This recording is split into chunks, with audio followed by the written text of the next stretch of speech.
Ang babaeng ito ay bagong diborsihado. Ang kanyang walang puso na asawa ay hindi lang kinuha ang toilet sa bahay, kundi iniwan din siya sa isang bahay na may malaking utang na kailangang bayaran. Ginulangan pa niya ng pera ang kanyang biyenan, at sa huling pag-uusap nila, kinorek ng babae ang pagbigkas ng kanyang asawa, ngunit siya ay sinigawan nito. Kahit na pagkatapos nawalisin ng kanyang asawa ang bahay at wala ng halos gamit, nagpasya pa rin ang babae na itapon ang kutson kung saan sila natulog na magkasama upang burahin ang lahat ng alaala na may kaugnayan sa kanyang asawa. Isang lasing na lalaki ang nagulat ng makita ang isang kutson na gumagalaw sa harap niya. Sa puntong ito, inakala niya na naghahalusinate siya. Pagkatapos noon, isang magandang babae ang lumabas mula sa ilalim ng kutson, at nang makita ng lalaki na hindi ito makatayo ng matatag, agad siyang nag-abot ng tulong. Ngunit hindi niya inaasahan na mahihila siya ng babae pabagsak sa kutson. Sakto, may isang kumot na nahulog mula sa itaas na tumakip sa kanilang dalawa. Ang dalawang taong hindi magkakilala ay nagpupumigla sa ilalim ng kumot. Ngunit sila ay pinagkamalan ng mga tao sa paligid na lihim na nagde-date sa kalye. Kaya, dinala sila ng mga residente ng kapitbahayan sa istasyon ng pulisya. Sa istasyon, ipinaliwanag ng dalawang inosenteng tao sa pulisya na hindi sila magkakilala. Pagkatapos ay sinisipa nila ang isa't isa.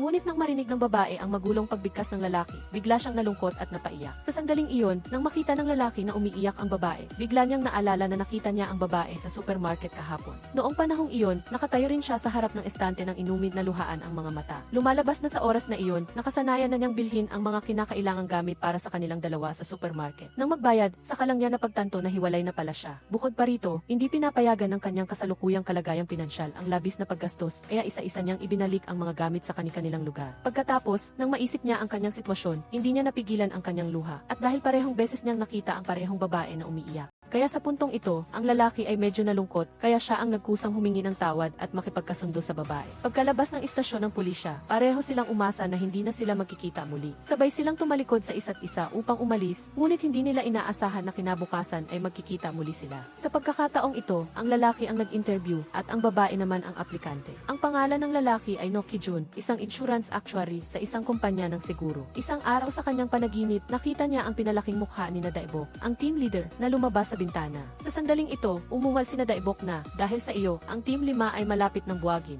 Si Daibok ay isang konserbatibong tao na nagtataguyod lamang ng pagpapalaganap ng mga kasalukuyang produkto. Samantala, si No Ki-jun ay isang malikhaing tao, patuloy siyang gumagawa ng mga bagong produkto. Ngunit ang resulta ay bawat proyekto niya sa pagpapaunlad ay nalulugi, kaya't ang buong bagong pangkat sa pagpapaunlad ng produkto ay may 2 miyembro na lamang. Gayunpaman, si No Ki-jun ay hindi sumuko at tiniyak kay Daibok na siya ang pinakadakilang insurance actuary sa mundo at tiyak na bubuo siya ng pinakabagong uri ng produkto ng seguro. Ngunit nawalan na ng pag-asa sa kanya si Daibok, sinakal pa niya ang sarili. Nagmamadaling tumakbo si No Ki-jun para iligtas siya, ngunit natuklasan niyang pumasok siya sa isang silid na puno ng mga panukala. Biglang bumagsak ang mga plano. Nakita niya ang Diyos ng siguro na lumitaw sa billboard. Dahil sa paalala ng Diyos ng siguro, isang ideya ang sumilay sa isip ni No Ki-jun. Naisip niya ang isang bagong produkto ng siguro na may kakayahang tiyakin ang kaligayahan sa hinaharap iyon ay ang siguro sa diborsyo. Dahil siya mismo ay diborsihado, gusto niyang tiyakin ang kaligayahan para sa bawat bagong kasal pagkatapos ng diborsyo. Pagkagising mula sa panaginip, agad siyang sumugod sa kumpanya na sasabik upang sabihin kay Daibok ang tungkol sa plano ng siguro sa diborsyo. Pinilit niya si Daibok na isipin ang tanawin ng diborsyo, ngunit biglang nagpakita ng kalungkutan si Daibok. Lumalabas na bago pa man siya dumating, katatanggap lang ni Daibok ng tawag sa telepono para sa diborsyo mula sa kanyang asawa. Kaya mabilis na isinabuhay ni Daibok ang sitwasyon. Iniisip na itataboy siya palabas ng bahay pagkatapos ng diborsyo. Hindi lang wala siyang mapupuntahan, kundi kailangan pa niyang magbayad ng mataas na suporta. Mahihirapan pa ang kanyang buhay. Sa sandaling ito, nagising si Daibok mula sa kanyang takot. Nang makita ni No Ki-jun ang ganoon ang team leader, agad niyang ipinaliwanag na ang diborsyo ang tunay na kalamidad. Maaari nilang tantiyahin ang divorce insurance premium batay sa makatwiran at hindi makatwirang salik at isama ang diborsyo sa saklaw ng insurance. Naakit siya ni Daibok at hiniling niyang agad na maghanap ng angkop na tao upang bumuo ng isang espesyal na koponan.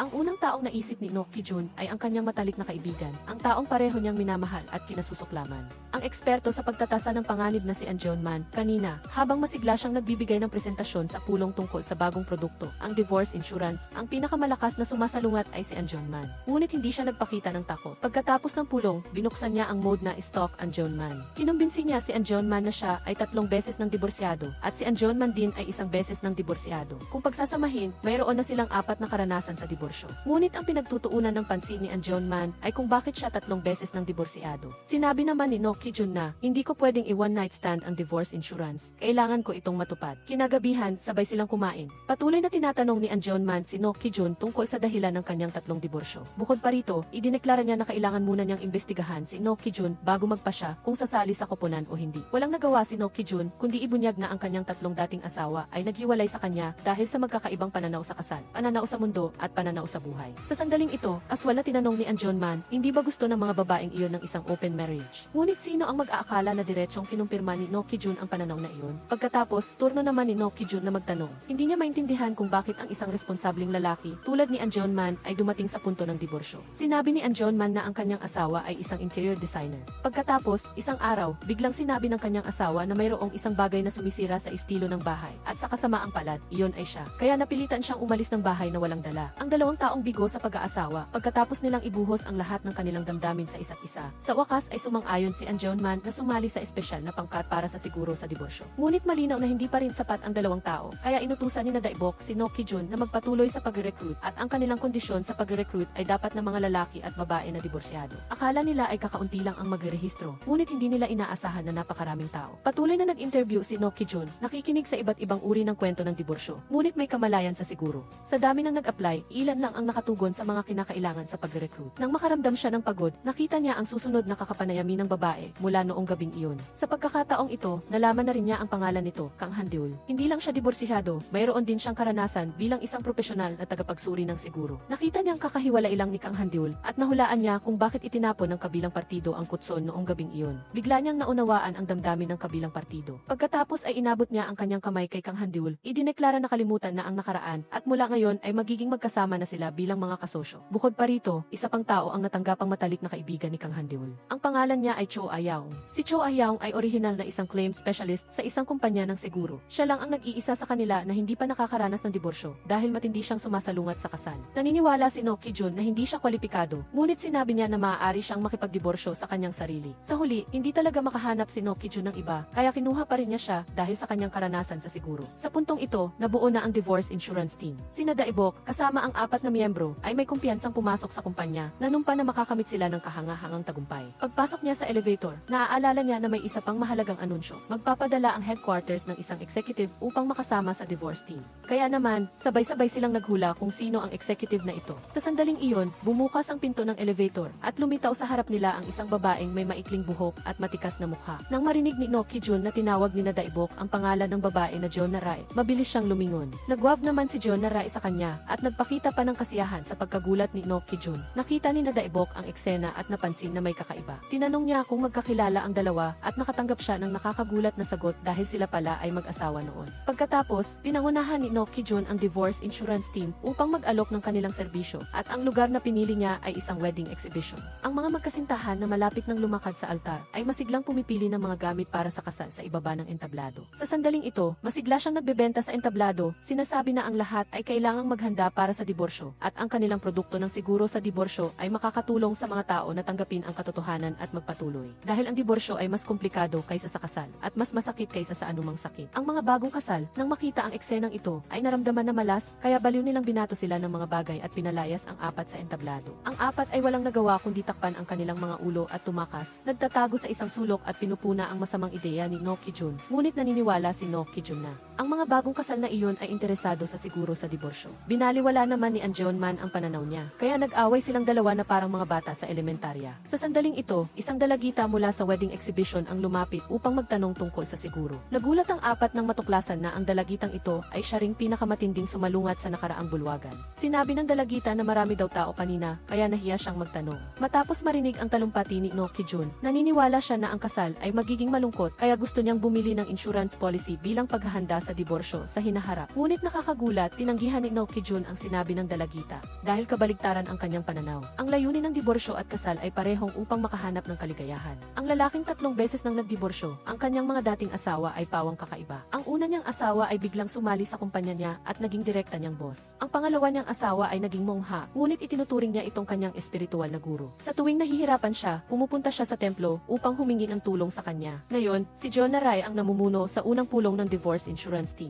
Gusto niyang bumuo ng isang divorce prediction model batay sa malaking data. Upang kumpirmahin ang posibilidad ng divorce insurance, kailangan muna nilang mangolekta ng 1-0 na ugnay na data ng diborsyo. Sa sandaling ito, si Kang Han-deul Naniniwala si Kang Handul na para makakuha ng suporta sa data mula sa mga kaugnay na departamento, kailangan nilang makahanap ng isang wastong dahilan upang patunayan na kailangan ng siguro ang diborsyo bago kumuha ng isa-zero data. Suportado rin ni No Ki-jun ang pananaw ni Kang Handul, ngunit nakita ni Jeon Rai na pinapabora ni No Ki-jun si Kang Handul, kaya nainis siya. Pinuwersa niya ang lahat na kumuha muna ng isa-zero data. Nag-aalala si Daibok na mag-away ang dalawa kaya namagitan siya. Pagkatapos ay mabilis na nagtalaga ng mga gawain si Jeon Rai para sa pagkuha ng isa-zero data. Si No Ki-jun at Kang Handul ay magkasama at siya at si Anjonman ay magkasama. Pagkatapos ay mabilis siyang umalis. Inakay ni No Ki-jun si Kang Handul upang kumain muna dahil kapag busog lang sila ay magkakaroon sila ng lakas para magtrabaho. At nang nagpa-parking siya, inagaw niya ang parking space sa isang lalaking nagmamaneho ng sports car. Nagpa siya ang dalawang lalaki na maglaro ng bato-papel gunting upang magpasya kung sino ang mananalo. Sa huli, nanalo si No Ki-jun. Wala nang nagawa ang lalaki kundi umalis na sumusumpa. Pagkatapos, pinasalamatan ni Kang Handul si No Ki-jun sa pagkapanalo sa larong ito na nakatulong sa kanya na ilabas ang galit sa kanyang puso dahil ang lalaking iyon ay ang kanyang ex-husband. Nang makita ni No Ki-jun na hindi maganda ang pakiramdam ni Kang Handul, gumawa siya ng iba't ibang paraan para mapatawa ang kabilang partido. Pagkatapos nilang kumain, gusto ni Kang Handul na pumunta sa korte o sa tanggapan ng abogado upang kumuha ng isa-zero data. Sino ang mag-aakala na direktang dinala siya ni No Ki-jun sa isang templo? Ang sumalubong sa kanila ay isang batang madre. Nang makita ni Kang Handul na kilala ng babae si No Ki-jun, inakala niyang magkaibigan lang sila. Ngunit sino ang mag-aakala na sasabihin ng madre, mag-asawa kami noon, na ikinagulat niya ng husto. Sinabi ni No Ki-jun kay Kang Handul na umupo at tanungin ang kanyang ex-wife dahil ang kanyang ex-wife ay isang napakatalinong babae. Sinabi ni Kang Handul ang layunin ng kanilang paglalakbay. Gusto nilang mangolekta ng isa-zero data upang patunayan ang pangangailangan para sa siguro sa diborsyo. Kaya hiniling niya sa madre na ibahagi ang kanyang pananaw sa diborsyo. Nang marinig ito ng madre, nagkwento siya na mula pagkabata, hinangad na niya ang isang tahimik na buhay, puno ng espiritualidad. Ngunit hindi niya lang masabi ang ideyang ito sa kanyang mga magulang. Sinunod pa rin niya ang normal na takbo ng buhay, unti-unting nagtatrabaho, nagpakasal. Pagkatapos magpakasal,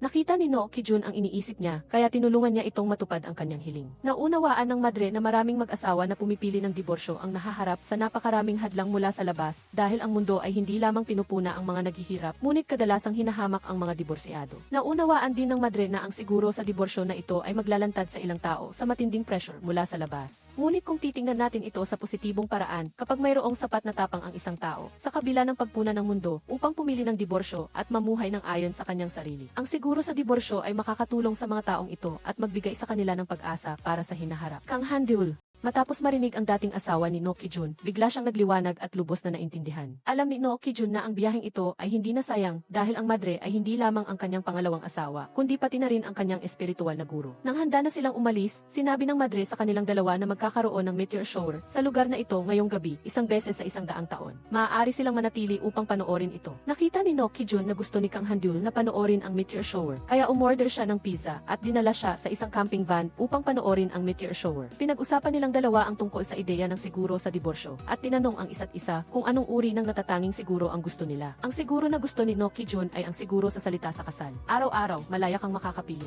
Ang mga salitang gusto niyang sabihin ang hindi tinatanggihan ng may pag-igting. Nang marinig ito ni Kang Handul, nahulaan niya na dumanas siya ng verbal abuse o gumamit siya ng verbal abuse sa iba. Natigilan si No Ki-jun nang marinig ang hula niya at hindi sumagot. Kaya, sinabi ni Kang Handul ang tungkol sa insurance na gusto niya iyon ay ang insurance sa pagpapahalaga sa sarili. Kung ang pagpapahalaga sa sarili ng isang tao ay nasaktan o nawasak sa kasal, maaari itong mabayaran. Ang kabayaran na gusto niyang matanggap ay ang pagpapahalaga sa sarili. Kasabay nito, sina Anjonman at Jeon Rai ay nag-uusap din tungkol sa parehong issue. Sa simula, hiniling ni Jeon Rai kay Anjonman na dalhin siya sa pinakaprofesional na lugar upang kumuha ng isa-zero dokumento. Sino ang mag-aakala na dinala pala siya ni Anjonman sa isang internet cafe? Para kay Anjonman, ang pagpapahinga ng isip ang pinakamahalaga. Ngunit wala pang ilang minuto, sumandal si Jeon Rai sa upuan at umungo ng malakas. Hindi makapaniwala si Anjonman at lumapit upang tingnan. Sa sandaling ito, idinilat ni Jeon Rai ang kanyang mga mata. Medyo nahihiya siya, kaya nagdahilan siyang lalabas para lumanghap ng sariwang hangin. Hinabol siya ni Anjonman at tinanong siya tungkol sa kanyang kasal kay No Ki-jun dahil nagtataka siya na bilang matalik na kaibigan ni No Ki-jun mula pagkabata. Nakita niya lang si Jeon Rai sa kasal at hindi pa niya nakita ito sa totoong buhay. Sinabi ni Jeon Rai na hindi pa sila nagpaparehistro ng kasal ni No Ki-jun. Kilala nila ang isa't isa sa loob ng 3 buwan bago sila nagpakasal. Pagkatapos magpakasal ay naghiwalay sila matapos ang kasal. Hindi pa niya nakikilala ang sinumang kamag kamag-anak o kaibigan niya. At ang dahilan ng kanilang paghihiwalay ay nagsimula lang sa ilang masasakit na salita. Ang mga salita ang pinakamatalim na sandata, hindi lang ito makakasakit sa iba, kundi makakapatay rin ito ng isang kasal. Sana rin ay mayroon silang insurance sa salita para pagkatapos masaktan ng masasamang salita ng kabilang partido, makakatanggap sila ng mabubuting salita bilang kabayaran. Gusto naman ni John Man ng emergency and space travel insurance. Nang marinig ito ni John Narai, natawa siya. Habang nag-uusap, nagbukas ang kanilang puso sa isa't isa. Hindi na malamig ang kanilang relasyon tulad noong una. Lumapit pa si John Man kay John Narai. Hinawakan ang kamay nito at ipinaliwanag sa kanya ang tungkol sa mga konstelasyon sa kalangitan sa gabi. Sa sandaling ito, inabot din ni No Ki-jun ang kanyang kamay kay Kang Han-deul. Hinila si Kang Han-deul sa bubong ng kotse upang tingnan ang mga bituin. Tiningnan ni Kang Han-deul si No Ki-jun na lumulubog sa kadiliman at biglang nakaramdam ng kakaibang emosyon. Kinabukasan, hindi sinasadyang nakita ni Kang Han-deul si John Narai sa sinehan. Matapos ang pelikula, nakita ni John Narai na si Kang Han-deul ay nanonood din ng mag-isa, kaya tinanong niya ito tungkol sa kanyang mga plano sa hinaharap. Hindi nagtagal, dinala ni Kang Han-deul si John Narai sa isang gawaan ng sining upang matuto ng pagniniting. Pinili ni John Narai ang berdeng sinulid at sinabing gusto niyang ipagniniting ito para sa isang taong gusto niya. Naalala ni Kang Han-deul ang camping trip nang sabihin ni No Ki-jun na gusto niya ang kulay berde, kaya lumingon siya at nagtanong kay John Narai. Prangka namang sinabi ni John Narai na may nararamdaman pa rin siya kay No Ki-jun, kahit alam niyang maliit lang ang posibilidad na magkabalikan sila. Hindi ibig sabihin nito ay kalilimutan na niya ang kanyang nararamdaman. Kamakailan lang, napansin niya na lalong lumalakas ang kanyang pagtingin kay No Ki-jun. Kinabukasan, muling nagpulong ang insurance team. Nagpakita sila ng detalyadong plano ng siguro batay sa isa-zero data na nakalap nila upang aprubahan ang desisyon ng kumpanya. Minungkahi ni No Ki-jun na maaari silang magbigay ng serbisyo sa pag-iwas sa diborsyo sa mga mag-asawa sa panahon ng siguro. Dahil dito, mababawasan ang divorce rate. Ang pagbibigay ng marriage counseling at parenting counseling ay hindi rin masamang opsyon. Nagpasya si John Narai na ilista ang lahat ng mga item na ito sa mga tuntunin ng serbisyo ng insurance policy. Upang ipagdiwang ang matagumpay na pagtatapos ng plano, ang 6 sa kanila ay naglaro ng bowling. Ito ang unang beses ni Kang Han-deul na maglaro ng bowling, kaya kusang tinuruan siya ni No Ki-jun. Hindi naman nagpahuli si John Narai at tumayo rin sa tabi ni No Ki-jun para matuto. Naramdaman ng mga miyembro ng team na kakaiba ang atmosphere sa pagitan ng tatlo, kaya wala nang sinuman ang naglakas loob na lumapit. Pagkatapos maglaro ng bowling, nagkaraoke naman sila hanggang sa magsimulang antukin ang lahat bago sila naghiwa-hiwalay. Kinabukasan, formal na iprinisinta ni na John Narai at nadaibok ang plano. Matapos ang mainit na pagtatalo, sa wakas ay nagpasya din ang board of directors. Inanunsyo ni John Narai na naipasa ang plano sa pagtatasa, ngunit may kondisyon, kailangan nilang makapagbenta ng 30 insurance policy sa loob ng 3 araw at tiyakin ang divorce rate. Kung hindi, pagkatapos ng 6 na buwang pagtatapos ng kontrata, lahat ay magiging. Nang marinig ito ng lahat, nadismaya sila dahil tanging ang mga nangungunang sales agent ng insurance lang ang makakabenta ng 30 insurance policy sa loob ng 3 araw. Para sa kanila, napakahirap nito. Sa sandaling ito, gustong itigil ni na Daibok ang plano, ngunit hindi pa rin sumusuko si No Ki-jun. Pinatibay niya ang kanilang kalooban at naniwala siyang kaya nilang tapusin ang gawain dahil may isang lugar na kayang lutasin ang kanilang paghihirap. Kaya't ang 4 sa kanila ay pumunta sa wedding exhibition. Naniniwala si No Ki-jun na ang mga mag-asawang malapit ng ikasal, habang naghahanda para sa kasal, ay dumaranas ng premarital depression at nag-aalala na ang kanilang paparating na buhay may asawa ay hindi garantisado. Mula roon, maaari nilang samantalahin ang psikolohiyang ito upang gumana. Gayunpaman, ang mga masisigla at buong pusong nagpakilala ng kanilang sarili ay pinalayas mula sa entablado ng mga taong naghahangad ng kasal. Hanggang sa kusang lumapit ang pinakamalingay na babae para bumili ng siguro, saka lang patuloy na nagtanong ang mga tao tungkol sa siguro at napakabilis. Isang ina ang bumili ng siguro para sa kanyang anak na babaeng ikakasal upang maiwasan ang masamang tao at hindi magandang buhay may asawa. Sa sandaling ito, may isang babae na dumating upang bumili ng siguro para sa kanyang anak na lalaking ikakasal. Gayunpaman, nang magkatinginan ang dalawang babae, sabay silang nagulat na nagsabi, "Biyenan," na ikinagulat ni No Ki-jun at John Man. Ngunit pagkatapos ng pagkagulat, pareho nilang naunawaan ang iniisip ng isa't isa. Kung tutuusin, puno ng kawalan ng katiyakan ang hinaharap. Bilang mga ina ng kanilang mga anak, normal lamang na gusto nilang magdagdag ng katiyakan para sa kanilang mga anak. Kaya, nagkamayan ang dalawa at nagkasundo na bumili ng siguro ng magkasama. Nang makita nilang nagkasundo sila, si Ann, tinatanong ni John Man ang dalawang babae upang kumpirmahin ang mga tuntunin ng siguro. Ang unang tanong ay, gusto ba ng dalawang ina na bumalik ang mag-asawa sa bahay ng babae sa mga piyesta opisyal? At agad, mula pa lang sa unang tanong na ito, lumabas na ang magkasalungat na opinyon. Kaya ang dalawang biyenan na bagong nagkasundo ay muling nagsimulang mag-away ng matindi na nagpasakit ng ulo ni No Ki-jun. Sa sandaling ito, tumakbo si Jo Ayaong upang magbigay ng balita. Nagkakagulo sa labas. Lumalabas na lahat ng mag-asawa na dumalo sa wedding exhibition ay interesado sa divorce insurance. Ngunit lihim silang pumipila para sa konsultasyon at nang matuklasan ng kabilang partido, naghinala silang kulang ang tiwala ng kanilang kapareha sa kasal na naging sanhi ng pagtatalo na nagresulta sa kaguluhan sa lugar. Nakita ng apat ang masikip na tanawin. Ang kanilang kalooban ay komplikado. Ang napakaraming bilang ng mga nagtatanong ay nagpapakita na napakabisa ng promosyon. Ngunit nag-away na sila dahil sa siguro sa diborsyo bago pa man sila ikasal. Pagkatapos ng kasal, malamang na humantong ito sa diborsyo. Kapag nagkaroon ng diborsyo, kailangang magbayad ng kumpanya na magdudulot ng pagkalugi. Sa isang banda, ang gawain ay upang tapusin ang sapilitang kontrata ng siguro. Sa kabilang banda, kailangang bumaba ang divorce rate. Nang mahirapan ang sitwasyon, mabilis na nakaisip ng solusyon si Kang Handyul. Una, ipagpaliban muna ang mga taong ito. Pagkatapos ng komprehensibong pagsusuri, saka lang magpasya kung kwalipikado silang bumili ng siguro o hindi. Nag-aalala si Anjonman na hindi ito maisasagawa. Ang kondisyon ng insurance sa loob ng 3 araw, ngunit si Kang Handyul ay tumango bilang katiyakan na tiyak na matatapos ito sa loob ng panahong iyon. Nang marinig ito, naniwala si No Ki-jun sa sinabi ni Kang Handyul at malakas na sumigaw para patahimikin ang lahat. Sinabing susuriin niya ang bawat bagong kasal upang makita kung angkop ba sila para sa kasal. Ngunit pagkatapos niyang sabihin iyon, bumuhos ang mga manika ng mga bagong kasal patungo sa kanya. Nagagalit ang lahat dahil sa malas na mga salita niya. Pagkatapos ay tumakbo ang apat pabalik sa kumpanya. Ipinahayag ang desisyon na ipagpaliban ang kontrata ng siguro para kay Nadaibok at Jeonaray. Sobrang nagalit si Nadaibok na naniniwalang dapat ay pinirmahan muna ang kontrata ng siguro upang makamit ang porsyento ng pagpirma. Pagkatapos, isasaalang-alang nila ang hinaharap. Sumang-ayon si Jeonaray sa ideya ni Kang Handyul. Itinuro na ang mga kontratang may mataas na rate ng diborsyo ay magdudulot ng pinsala sa kumpanya. Kahit na makumpleto ang pagpirma, mas malaki ang pinsala kaysa sa benepisyo. Tinanong niya ang apat kung paano nila planong sabay na itaas ang rate ng pagpirma at babaan ang rate ng diborsyo. Sumagot si Kang Handyul na sa pamamagitan ng pre-registration review, tatantyahin nila ang divorce risk rate at magpapataw ng karagdagang surcharge batay sa pagtatasa upang subukang bawasan ang pagkalugi. Lubos na nasiyahan si Jeonaray sa solusyon na kanilang iminungkahi na nagpahayag ng pag-asa para sa mga susunod na resulta. Nang purihin, nakaramdam ng tagumpay si Kang Handyul at ang kanyang kumpiyansa sa siguro sa diborsyo ay lubos na lumaki. Binati ni Jo Ayaong si Lee Seoyi sa isang mahalagang hakbang matapos ang diborsyo. Nag-usap ang dalawa tungkol sa kanilang pagtulog sa bahay ni No Ki-jun kagabi. Nag-overtime ang apat hanggang hating gabi. Orihinal na planong makituloy ni Jo Ayaong sa bahay ni Kang Handyul. Nakita ni No Ki-jun ang pagkaasiwa ni Kang Handyul at naaalala ang pagtapon ni Kang Handyul sa kutson sa paglipat. Kaya mabilis niyang iniligtas si Kang Handyul. Nagmungkahi na uminom sila at manatili sa kanyang bahay. Nagpapasalamat si Kang Handyul sa kanyang puso. Ang kanyang tingin kay No Ki-jun ay naglalaman ng pasasalamat at ilang bahagi ng pino, hindi masabi na damdamin. Walang kamalay-malay si Jo Ayaong sa iniisip ni Kang Handyul at pagkatapos ay sa hating gabi nang magising si Jo Ayaong para magbanyo. Rinig niyang tumawag si No Ki-jun. Pinaalalahanan niya ang kausap sa kabilang linya na uminom ng kaunting alak at huwag kalimutang magpagupit sa weekend. Pagkatapos marinig iyon, naghulaan siya sa kanyang kaibigan na ang taong pinagtawagan ni No Ki-jun sa hating gabi ay tiyak na babae at marahil ay may nobya na si No Ki-jun. Sa labas ay sumang-ayon si Kang Handyul sa opinyon ng kanyang kaibigan.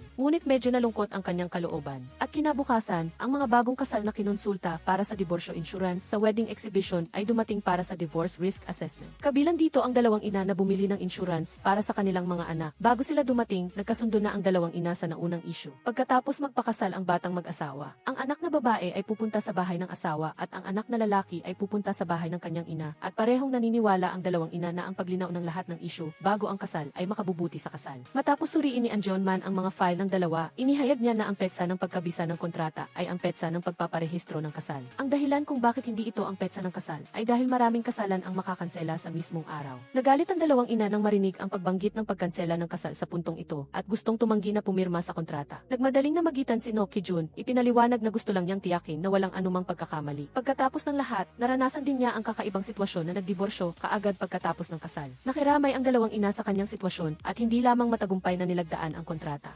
Pag-uwi, binigyan pa nila siya ng imbitasyon sa kasal ng kanilang mga anak. Matapos masuri ng lahat, ibinigay ni No Ki-jun ang isang kopya ng pinirmahang kontrata kay Nadaibok. Tuwang-tuwa si Nadaibok at niyakap siya. Nag-alok na magtipon-tipon sila para kumain ngayong gabi at siya ang manlilibre. Ngunit sinabi ni No Ki-jun na mayroon siyang mahalagang gagawin sa gabi, kaya tinanggihan niya ang imbitasyon. Nagkamali si Kang Handyul sa pag-aakalang makikipagkita si No Ki-jun sa babaeng tumawag. Hindi niya inaasahan na habang nagtatapon siya ng basura, nagkasalubong sila ni No Ki-jun na nagtatapon din ng basura. Doon niya lang nalaman na ang mahalagang bagay bagay na sinabi ni No Ki-jun ay ang hindi niya gustong palampasin ang oras ng paghihiwalay at pagtatapon ng basura. Umupo ang dalawa sa swing at nag-usap-usap. Si No Ki-jun ay medyo nag-aalala. Naaalala niya ang divorce insurance, ngunit madalas siyang nakakaramdam ng stress. Nag-aalala na ang insurance na ito ay makasisira sa mga mag-asawang may malalim na pagmamahalan. Pinayuhan siya ni Kang Han-dul na ituring ang divorce insurance bilang isang payo. Ang kasalukuyan nilang trabaho ay parang paghawak ng payong para sa mga mag-asawa. Ibabalik lang nila ito kapag umulan. Ngunit gaano man sila magsikap, hindi sila ang makapagpapasya kung ulan o hindi. Ang mga salita ni Kang Han-dul ay nagpaalala kay No Ki-jun sa kanyang kapatid na babae. Isang araw, nagtiwala sa kanya ang kanyang kapatid na babae na siya ay malungkot at gustong magdiborsyo. Alam ni No Ki-jun na ang kanyang bayaw ay masipag at responsable, kaya't ipinilit niya na ang kanyang kapatid na babae ay masyadong demanding at pinayuhan niya ang kanyang kapatid na babae. Ang dalawa ay hindi lang dahil sa pagmamahalan kaya magkasama. Maraming tao ang nagpapakasal hindi dahil sa pag-ibig. Pinayuhan niya ang kanyang kapatid na babae na subukan muli. Noon, sinabi ng kanyang kapatid na babae na may mga bagay na walang silbi kahit anong gawin. Ngunit iginiit pa rin niya na hindi pa sapat ang pagsisikap ng kanyang kapatid na babae. Nang makita ito ng kanyang kapatid na babae, hindi na siya nakipagtalo, tumayo at umalis sa kanyang bahay. Sinundan niya siya palabas at lumingon sa kanya ang kanyang kapatid na babae na may malungkot na tingin. Sa kanyang mga mata, hindi niya maintindihan kung bakit ito ay nagdulot ng matinding sakit sa kanya. Ang mga alaala ay nagpasigla kay No Ki-jun na mapagtanto na noong araw na iyon, umulan sa mundo ng kanyang kapatid na babae. Sayang at hindi niya kayang payungan ang kanyang kapatid na babae. Bago pa siya makabangon, biglang bumuhos ang malakas na ulan. Agad niyang dinala si Kang Han-dul sa pader para sumilong sa ulan. Nang magpaalam sila, inanyayahan niya si Kang Han-dul na samahan siya sa kasal kinabukasan at dapat nilang tiyakin na magiging maayos ang kasal. Kinabukasan, nang lumitaw si Kang Han-dul na nakasuot ng magandang damit sa harap niya, hindi napigilan ni No Ki-jun na makaramdam ng pagkabigla. Pagdating sa venue ng kasal, kinakabahan silang naghintay sa paglabas ng bride at groom. Gayunpaman, lumipas na ang simula ng seremonya ng kasal, ngunit hindi pa rin lumilitaw ang bride at groom. Nang makita ang mga bisita na nagsisimulang magbulungan, agad na nagulat sina No Ki-jun at Kang Han-dul na naghinala na may problema sa kasal.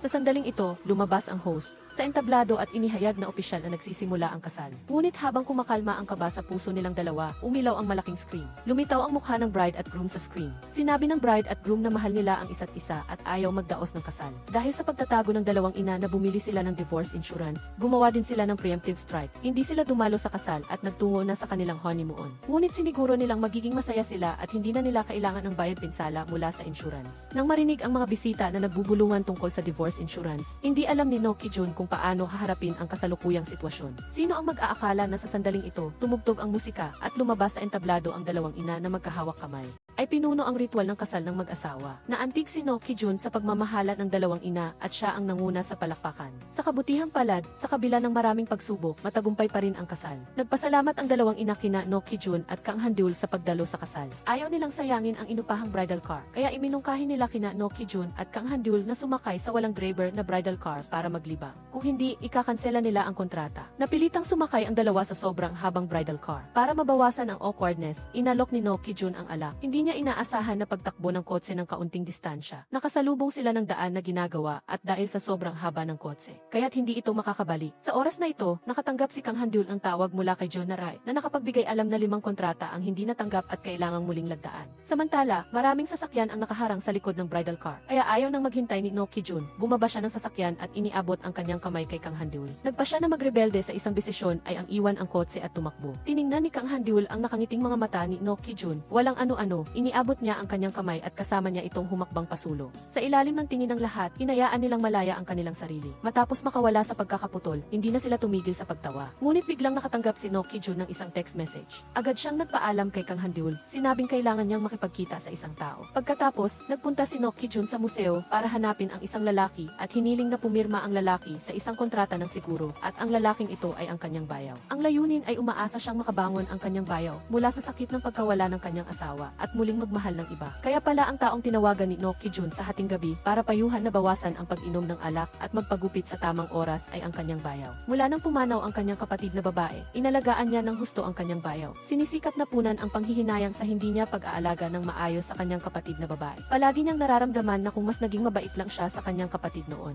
ay hindi niya sana iniwan sila. Hindi napigilan ng bayaw ang sakit sa kanyang puso. Sa ilalim ng pag-aalaga ni No Ki-jun, hindi niya napigilan ang pag-iyak. Nang lumabas si No Ki-jun mula sa museo, isa isang dahon ang nahulog sa kanyang harapan. Naalala niya na pagkatapos mamatay ang kanyang kapatid na babae, mayroon ding dahon na nahulog sa kanyang hindi pa tapos na sweater. Naniniwala siya na ang dahon na ito ay tugon sa pagmamahal ng kanyang kapatid na babae para sa kanya. Kaya't, sa sakit, lumuhod siya sa lupa at umiyak habang nakatakip ang mukha upang ilabas ang sakit sa kanyang puso. Tumakbo siya ng tuloy-tuloy mula sa museo pauwi. Nang bumagsak siya sa residential area sa sobrang pagod, nakita siya ni Kang Handyul. Hinila ni No Ki-jun ang lailayan ng damit ni Kang Handyul at iminungkahing magkape sila. Gayunpaman, pagdating pa lang sa coffee shop, nakatulog na siya sa upuan. Nang magising siya, nakita niya si Kang Handyul na tahimik na naglalala. Naalala niya na mahilig din maglala ang kanyang kapatid na babae noong nabubuhay pa ito. Kaya sa sandaling ito, ang kilos at malumanay na boses ni Kang Handyul ay labis na kahawig ng kanyang kapatid na babae. Kaya't nakiusap siya kay Kang Handyul na turuan siya kung paano maglala dahil gusto niyang tapusin ang hindi pa tapos na likha ng kanyang kapatid na babae. Pagkatapos, para mabago ang kanyang pakiramdam, dinala niya si Kang Handyul sa supermarket para mamili. Habang nag-uusap sila, tinanong ni Kang Handyul ang tanong na matagal na niyang iniisip kung bakit siya nagdiborsyo. At ang sagot ni No Ki-jun ay kung minsan siya ay medyo petty. Ilang taon na ang nakalipas, ikinasal sina No Ki-jun at John Narai. Sa simula, maayos ang kanilang relasyon. Ngunit isang araw, para regaluhan si John Narai na kakauwi lang mula sa business trip, nagplano si No Ki-jun ng isang masaganang hapunan. Ngunit hindi niya inaasahan na gustong mag-entertain ni John Narai ng isang kaibigang lalaki na nakilala niya sa ibang bansa, sa kanilang bahay. Akala ni No Ki-jun na mas maginhawa ang mag-entertain sa bahay, at matutulungan pa niya si John Narai sa pagtanggap ng panauhin. Ngunit sinabi sa kanya ni John Narai na hindi sa kanilang pinagsamang bahay, kundi sa sarili niyang bahay. Palaging inakala ni No Ki-jun na pagkatapos nilang magpakasal, ibinenta na ni John Narai ang bahay niya noong dalaga pa siya. Ngayon lang niya nalaman na ang bahay na iyon ay napanatili pa rin. Naramdaman din niya na kakaiba na may isa pang bahay si John Narai. Naniwala si John Narai na ganap niyang kayang bayaran ang mortgage, at bukod pa rito, kailangan din niya ng sariling espasyo. Bagaman sinabi na sila ay kasal, hindi ito nangangahulugang lahat ng bagay ay kailangan nilang paghasyan. Ang kasal ay may mahalagang lugar sa kanyang buhay, ngunit hindi niya ipinapalagay na ang kasal ang lahat ng kanyang buhay. Sa sandaling ito, nakikipagtalakayan din si John Narai kay John Man tungkol sa tanong kung ang mag-asawa ay dapat magkaroon ng sariling pribadong espasyo o hindi. Nangyari na pumunta siya sa laundry room upang labhan ang kanyang stuffed toy at nakita siya ni John Man. Nang makita niyang pinindot niya ang start button, sumugod si John Man upang pigilan siya, ngunit huli na. Hindi maintindihan ni John Narai kung bakit siya nagalit ng ganoon. Hanggang sa makita niya ang stuffed toy na sumabog sa washing machine, doon lang siya sinanyasan ni John Man na tingnan ang nakasulat sa dingding. Malinaw na nakasulat doon ang pagbabawal sa paglalaba ng mga stuffed toy, at kung masira ang washing machine, kailangan mong magbayad ayon sa halaga nito. Sa takot, mabilis na hinila ni John Narai si John Man na aalis na sana, at humiling kay John Man ng tulong sa isang nakakaawang paraan. Tumanggi si John Man sa bibig, ngunit ang kanyang mga aksyon ay tapat. Matyaga niyang kinuha ang mga hibla ng bulak na nagkalat pagkatapos ng pagsabog. Matapos malinis, muling pinagana ang washing machine. Nang makitang normal ang pagpapatakbo ng washing machine, doon lang siya nakahinga ng maluwag. Pagkatapos ng lahat ng bagay ay naayos na, kinuha niya ang lunchbox at aalis na sana, ngunit iginiit ni John Narai na kumain sila ng magkasama. Napilitang isama ni John Man si John Narai sa restaurant para bumili ng takeout. Habang naghihintay ng pagkain, narinig ng dalawa ang masakit na sigaw ng may-ari mula sa kusina. Pagkatapos, nakita nilang tumakbo ang asawa ng may-ari at kinuha ang lahat ng pera sa counter ng cashier. Doon lang nila nalaman na sa loob ng maraming taon, ang asawa ng may-ari ay nagsusugal at umiinom ng walang ginagawa. Madalas pa siyang sinasaktan ng kanyang asawa. Nang malaman na ang kanilang mga anak ay nasa hustong gulang na at may pamilya na, agad na kinuha ni John Man ang kontrata ng siguro at pinayuhan ang may-ari na magdiborsyo. Pagkatapos pumirma ang may-ari sa kontrata ng siguro, maaari siyang humingi ng tulong upang mapabuti muna ang relasyon ng mag-asawa. Kung hindi pa rin magbabago ang kanyang asawa, maaari siyang mag-file ng diborsyo. Pagkatapos tulungan ang may-ari, binalot ng dalawa ang kanilang takeout. Orihinal na planong umuwi na ni John Man, ngunit umungol ang tiyan ni John Narai at hiniling na sumama sa kanyang bahay upang kumain. Napilitang isama ni John Man si John Narai sa kanyang bahay. Kumuha siya ng isang simpleng upuan at inilagay sa harap ni John Narai. Mabilis na sinabi ni John Narai, ayos na ako sa upuang ito. Ngunit sino ang mag-aakala na sinabi niya, yan ang upuan para sa may-ari. Pagkatapos, kalmado niya siyang inanyayahan na umupo sa upuan ng bisita, nang hindi pinapansin ang kahihiyan ni John Narai. Nagulat siya sa pagiging tuyo ni John Man, ngunit dahil sa pagkain, napilitan siyang tanggapin ito. Pagkatapos kumain, sinuri niya ang bahay ni John Man at napansin na malawak at walang laman ang paligid. Nang makita ito ni John Man, sinabi niya na ang kanyang ex-wife ay mahilig magdekorasyon ng bahay. Bago sila magdiborsyo, puno ng gamit ang kwarto. Sinabi ng kanyang ex-wife na gusto niyang gumawa ng tahanan para sa kanya, ngunit naramdaman niya niya na ang agwat sa pagitan ng kanyang puso at ng pamilya ay lumalayo. Sa oras na iyon, bigla niyang naintindihan na kailangan lang niya ng pribadong espasyo. Ang pahayag na ito ay lubos na nakapagpaunawa kay John Naray.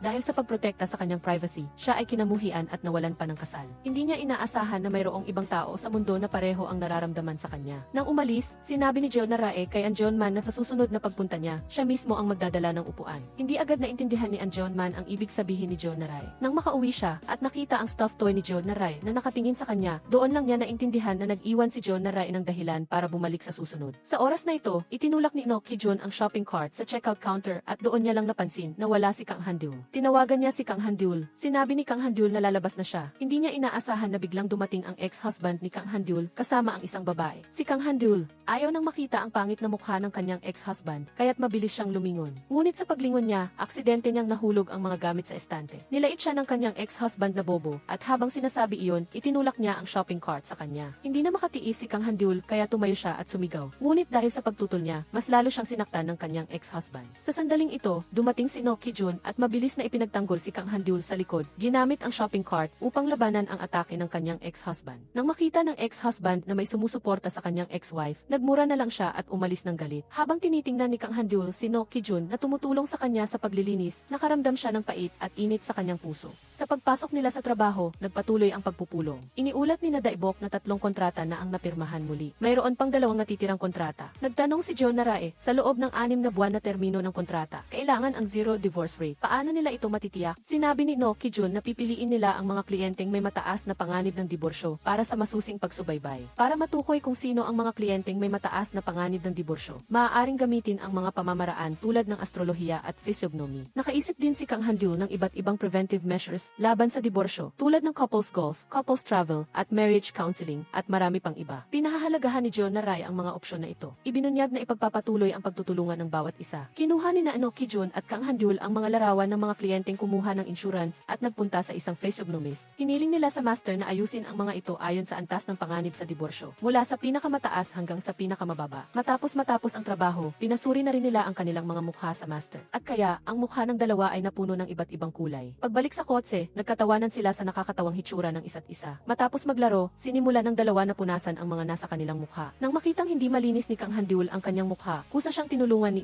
Ki John. Nagkalapit ang dalawa at ang hangin ay naging medyo malabo. Nakaramdam ng pagkaasiwa si Kang Handul. Sa sandaling ito, nakatanggap ng tawag si Ki John. Ang kausap ay ang direktor ng Insurance Department ng Financial Supervisory Service, na nagsabing mayroon na silang ebidensya na nilabag nila ang mga regulasyon sa insurance sa proseso ng pagbuo ng produkto. Maaaring bawiin ang pag-aproba ng divorce insurance. Agad silang nagpunta sa Financial Supervisory Service. Kinuha ng staff ang flyer na ipinamahagi nila sa wedding exhibition at sinabing may nagreklamo. Ang huling punto sa flyer, ang nilalaman ng reklamo ay ang insured ay nagbabayad ng 30,000 won upang makapagdaos ng seremonya ng diborsyo. Nilalabag nito ang mga regulasyon sa insurance dahil ang pagdaraos ng seremonya ng diborsyo ay hindi makakabawas sa rate ng diborsyo ng insured. Sina Ki John at Kang Handul, hindi nila inaasahan na ganoon kaprofesional ang nagrereklamo. Ngunit ayaw nilang masayang ang kanilang mga nakamit na resulta. Upang iligtas ang sitwasyon, mabilis na tiniyak ni Ki John na hindi sila magsasagawa ng anumang seremonya ng diborsyo. Magbibigay sila ng mga hakbang sa pamamahala upang maiwasan ang diborsyo hanggang sa matapos ang termino ng kontrata upang matiyak na ang unang 1-0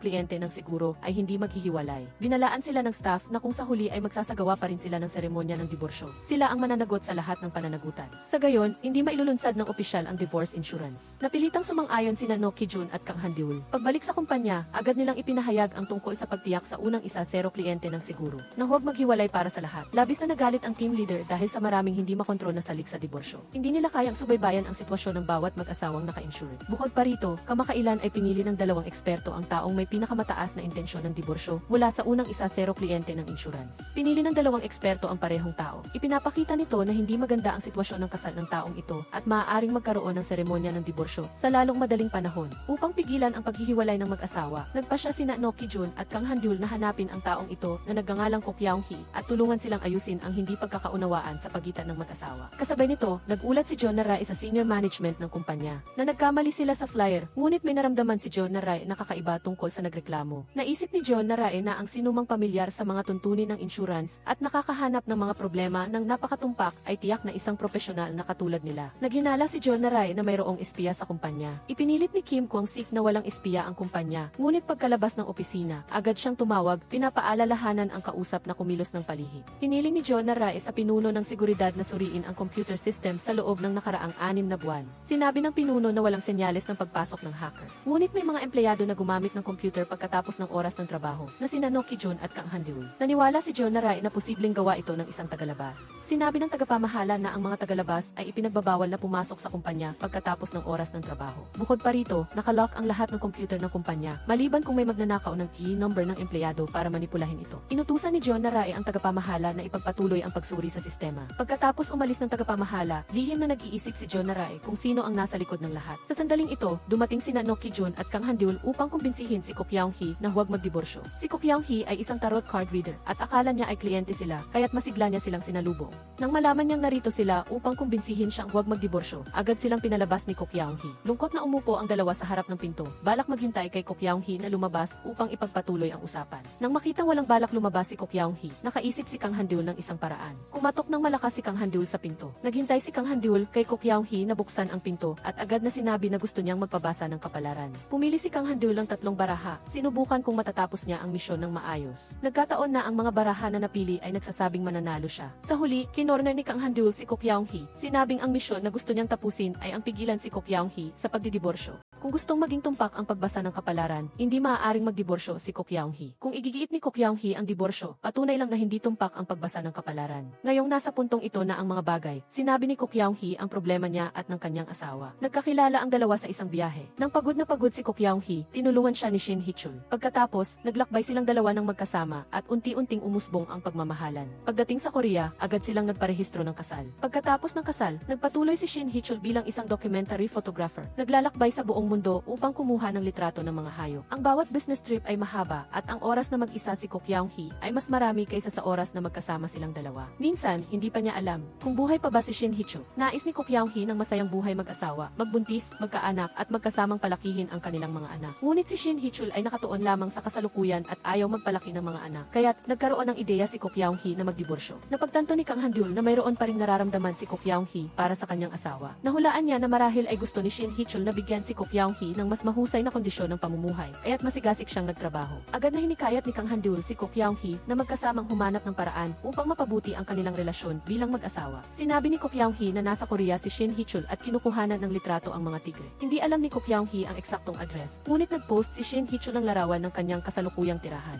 Para sa avatar, nakakuha si Kang Han-deul ng larawan. Pinaalalahanan din sila ni Go Mi-rae na si Shin Hee-chul ay nagmamaneho ng off-road na sasakyan na may antena sa sasakyan na parang balbas ng insekto. Maaari silang umasa sa pahiwatig na ito upang maghanap. Bumalik ang dalawa sa sasakyan at batay sa larawan, ang biyena ni Go Mi-rae ay nasa isang nayon. Nagpa siya si Kang Han-deul na pumunta kaagad doon. Habang naghihintay na dumating si Jo Ayaw, tinawagan ni No Ki-jun si An Jeon-man upang iulat ang kanyang kinaroroonan. Hindi inaasahang, sa video ay nakita si An Jeon-man at Jeon Rai na magkayakap ng malapit. Lumabas na nanatili si An Jeon-man sa kumpanya para ayusin ang data. Samantala, lumabas si An Jeon-man para maglaro ng paborito niyang Jojo para magpahinga. Hindi inaasahang, interesado rin si Jeon Rai sa Jojo. Nahanap ni An Jeon-man ang isang taong may kaparehong interes, kaya agad niyang kinuha ang panimulang antas na Jojo upang turuan si Jeon Rai. Nang makita niyang maraming beses na natalo si Jeon Rai, nag-alala si An Jeon-man at tumayo sa likod niya upang ituro ang bawat hakbang. Nagkalapit ang dalawa at nang hindi sinasadyang nagkatinginan, naging malabo ang kapaligiran. Sa mismong sandaling ito, biglang nagring ang telepono ni An Jeon-man.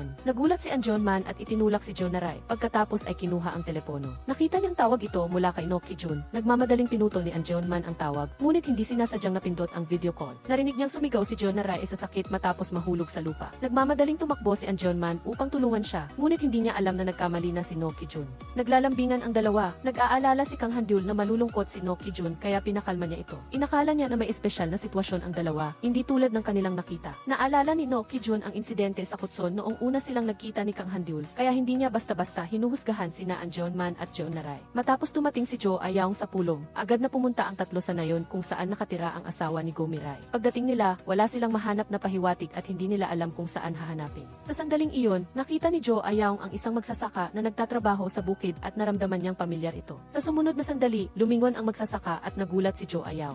Napagtanto niyang ang taong ito ay ang kanyang kadate. Sa totoo lang, matagal lang nagpasya si Jo Ayaw na hindi magpakasal habang buhay, ngunit hindi siya nauunawaan o sinusuportahan ng kanyang pamilya at ginamit ang lahat ng paraan para pilitin siyang mag-date. Sa simula, inakala ni Jo Ayaw na tulad din niya si Park Kuong-sik na pumunta lang para magpakita. Matapos silang magkita, matyagang nakipag-usap si Jo Ayaw ng ilang sandali at pagkatapos ay nilinaw na wala siyang intensyong magpakasal. Pagkatapos noon, kalmado siyang umalis. Hindi inaasahan, nagustuhan ni Park Kuong-sik ang kayabangan ni Jo Ayaw at nagsimulang manligaw ng husto. Alam ni Jo Ayaw na mahilig sumayaw si Park Kuong-sik. Sa nakaraang pagpupulong, binigyan siya ni Park Kuong-sik ng isang malaking repolyo at sinabing isa pa siyang magsasaka. Akala ni Jo Ayaw na nagbibiro si Park Kuong-sik. Ngayon, nang makita niya mismo sa bukid, nalaman niyang totoo ang sinabi ni Park Kuong-sik. Narinig ni Jo Ayaw na buong pagmamalaki na ipinakilala ni Park Kuong-sik ang kanyang sarili bilang pinuno ng nayon na ito at sinabi rin na ang kanilang pagkikita dito ay kalooban ng Diyos. Nagmamadaling tinanggihan ni Jo Ayaw ang anumang relasyon, ngunit masiglang lumapit si No Ki-jun upang humingi ng tulong. Nakita ni Park Kuong-sik sa key footage na ang sasakyan ni Shin Hee-chul ay pumasok lamang sa nayon, ngunit walang footage ng pag-alis nito sa nayon na nagpapatunay na ang taong ito ay nasa loob pa rin ng nayon. Sa nayon, mayroon lamang dalawang lugar na maaaring pagkampuhan, ang unang rest area at ang pangalawang rest area, ngunit mayroon ding ilang tao na pumupunta sa kagubatan.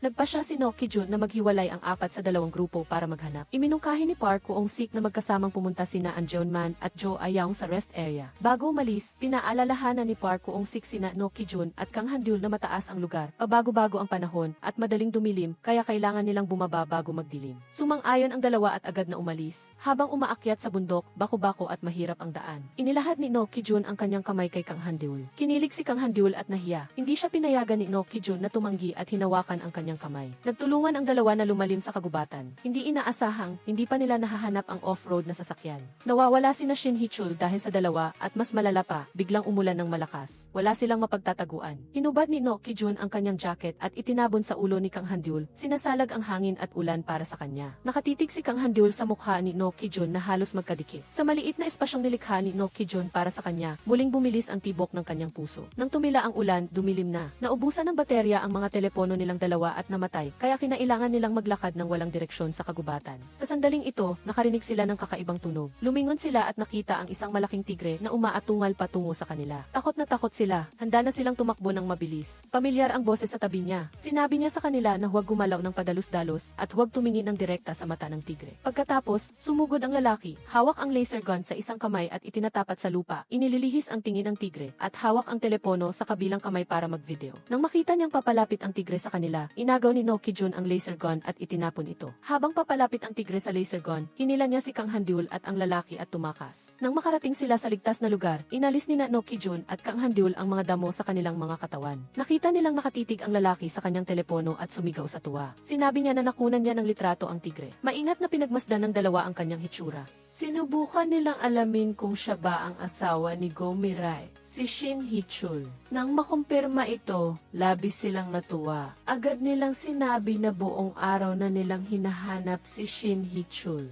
Nagpasalamat si Shin Hee-chul sa kanila sa pagkuha ng litrato ng tigre. Sinamantala ni No Ki-jun ang pagkakataon na humingi ng pabor kay Shin Hee-chul. Nag-aalala si Shin Hee-chul na kung magkikita sila ngayon, maaaring mauwi sa diborsyo. Pinayuhan ni No Ki-jun si Shin Hee-chul na kung hindi sila magkikita at hindi susubukan makipag-usap, hindi nila malalaman kung ano ang mangyayari sa hinaharap. Sinabi niya kay Shin Hee-chul na hindi niya maaaring wakasan ang kanilang relasyon dahil lamang sa takot. Nagising si Shin Hee-chul pagkatapos marinig ito. Sumang-ayon si Shin Hee-chul na makipagkita sa kanyang asawa upang ayusin ng maayos ang problema sa kanilang kasal. Matapos matupad ang kanilang layunin, pagod na bumaba ng bundok sina No Ki-jun at Kang Han-dyul. Huminga pa lamang sila nang biglang may tumama sa kanila na ilaw ng sasakyan. Agad na tumayo ang dalawa para tingnan. Nakita lang nila sina An Jeonman at Jo Na-rae na bumaba mula sa sasakyan. Kinuwestiyon ni Jo Na-rae ang paraan ng pagtatrabaho ni No Ki-jun. Sinisisi siya sa kanyang pabigla-biglang pagkilos na basta na lang umalis. Agad na ipinagtanggol ni Kang Han-dyul si No Ki-jun. Nilinaw na siya mismo ang humiling na pumunta doon. Sa gitna ng matinding paghaharap ng tatlo, bumalik sina Jo Ayaw at Park Kuong-sik na walang dala. Tiningnan ni Jo Na-rae ang dalawa na nag-ulat ng sitwasyon kina No Ki-jun at Kang Han-dyul. Naramdaman ni Jo Na-rae na siya ay isang executive, ngunit parang isang tagalabas. Agad na itinaas ni An Jeonman ang kanyang kamay upang protektahan si Jo Na-rae. Sinabi ni An Jeonman na siya ang nagdala kay Jo Na-rae doon. Kung tutuusin, miyembro rin ng team si Jo Na-rae. Matapos sabihin gagawin ito, buong pagmamahal na tinanong ni Anjonman si Jonnaray kung gusto nitong umuwi. Naawa si Jonnaray kay Anjonman na pagod sa pagmamaneho, kaya nagpasya siyang manatili doon ng isang gabi. Sina No Ki-jun, Kang Han-dyul, Anjonman at Jonnaray. Ang kapaligiran sa pagitan ng dalawang magkapareha ay talagang kawili-wili. Ang mas nakakainis pa, ang kadate ni Jo Ayaw ay nagdagdag pa ng panggatong sa apoy. Sinabi ni Park Kuong-sik na mayroon pa ring isang Perez, at iyon ay sina Park Kuong-sik at Jo Ayaw.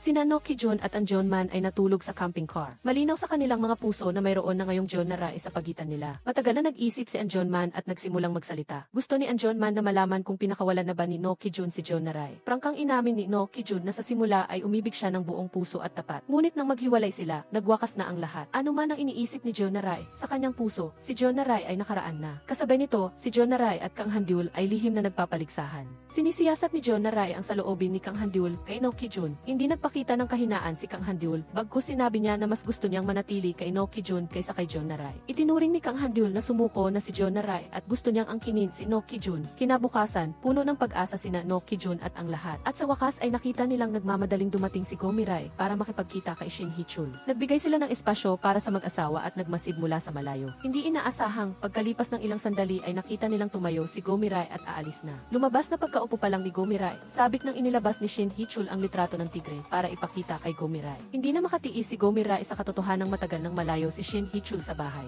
Nang magkita sila at tanging ang tigre lang ang nasa mata ni Shin Hee-chul, naramdaman ni Go-mirai na mas mahalaga ang tigre kay Shin Hee-chul kaysa sa kanya, kaya nagalit siya at gustong umalis. Agad na pinigilan ng anim na nanonood si Go-mirai. Yumuko si Kang Han-dyul at humingi ng tawad, umaasa na bibigyan ni Go-mirai si Shin Hee-chul ng isa pang pagkakataon. Kasabay nito, pinaalalahanan niya si Shin Hee-chul na sabihin ang kanyang tunay na damdamin. Sa pagkakataong ito, nagpaliwanag si Shin Hee-chul. Sinabi ni Shin Hee-chul na gusto niyang makuhanan ng litrato ang tigre para patunayan kay Go-mirai. Kung makikilala ng buong mundo ang litrato, marahil ay kikilalanin din siya ni Go-mirai. Walang alinlangang sinabi ni Go-mirai na mula sa sandaling unang nagkita ang dalawa at inabot ni Shin Hee-chul ang kanyang kamay upang tulungan siya, kinikilala na niya si Shin Hee-chul. Inaalala ni Shin Hee-chul ang ibang bagay at hindi ako pinapansin, pinayaan akong mabuhay ng mag-isa. Ito ang unang pagkakataon na narinig ni Shin Hee-chul ang mga bagay na ito. Ngayon lang nalaman ni Shin Hee-chul ang iniisip ni Go-mirai. Nagsorry si Shin Hee-chul dahil sa pagpaparamdam kay Go-mirai ng kalungkutan pagkatapos ng kanilang kasal. Nakita ni No Ki-jun na lumambot na ang relasyon ng dalawa, kaya naisip niyang kailangan pa nilang magsikap para tuluyan nilang talikuran ang ideya ng diborsyo. Pagkatapos mag-isip, may naisip siyang ideya, bakit hindi magdaos ng remarriage anniversary. Ipinaliwanag ni No Ki-jun sa lahat na ang remarriage anniversary ay isang seremonya na naghihikayat sa mag-asawa na ipagpatuloy ang kanilang kasal. Para maisakatuparan ang plano, kumilos ang anim ng magkahiwalay. Pinalamutsya ni na Jo Ayaw at Park Kuong-sik ang bulwagan. Hiningi ni na No Ki-jun at Kang Han-dyul ang serbisyo ng isang matandang babae sa nayon upang makahiram ng damit pangkasal. Hiningi ni na Anjonman at Jonnaray ang serbisyo ng isang matandang lalaki sa nayon upang makahiram ng barong. Lahat ay handa na. Sa harap ng lahat, hawak ni Go-mirai ang isang sariwang bulaklak at lumakad patungo kay Shin Hee-chul na naghihintay sa kanya. Ang kanilang mga kasuotan ay nagpapaalala sa kanila ng kilig at kagalakan noong una silang nakita. Ang magagandang alaala mula sa nakaraan ay bumalik sa kanilang mga puso. Ang mga reklamo at sisihan ay naglaho na parang uso. Gusto lang nilang magkahawak kamay at magpatuloy sa buhay. Sa gitna ng pagbati ng lahat, habang kumukuha ng group photo, magkatabi sina Anjonman at Jonnaray. Bahagyang nakatagilid ang ulo ni na Jo Ayaw at Park Kuong-sik, umingiti ng bahagya.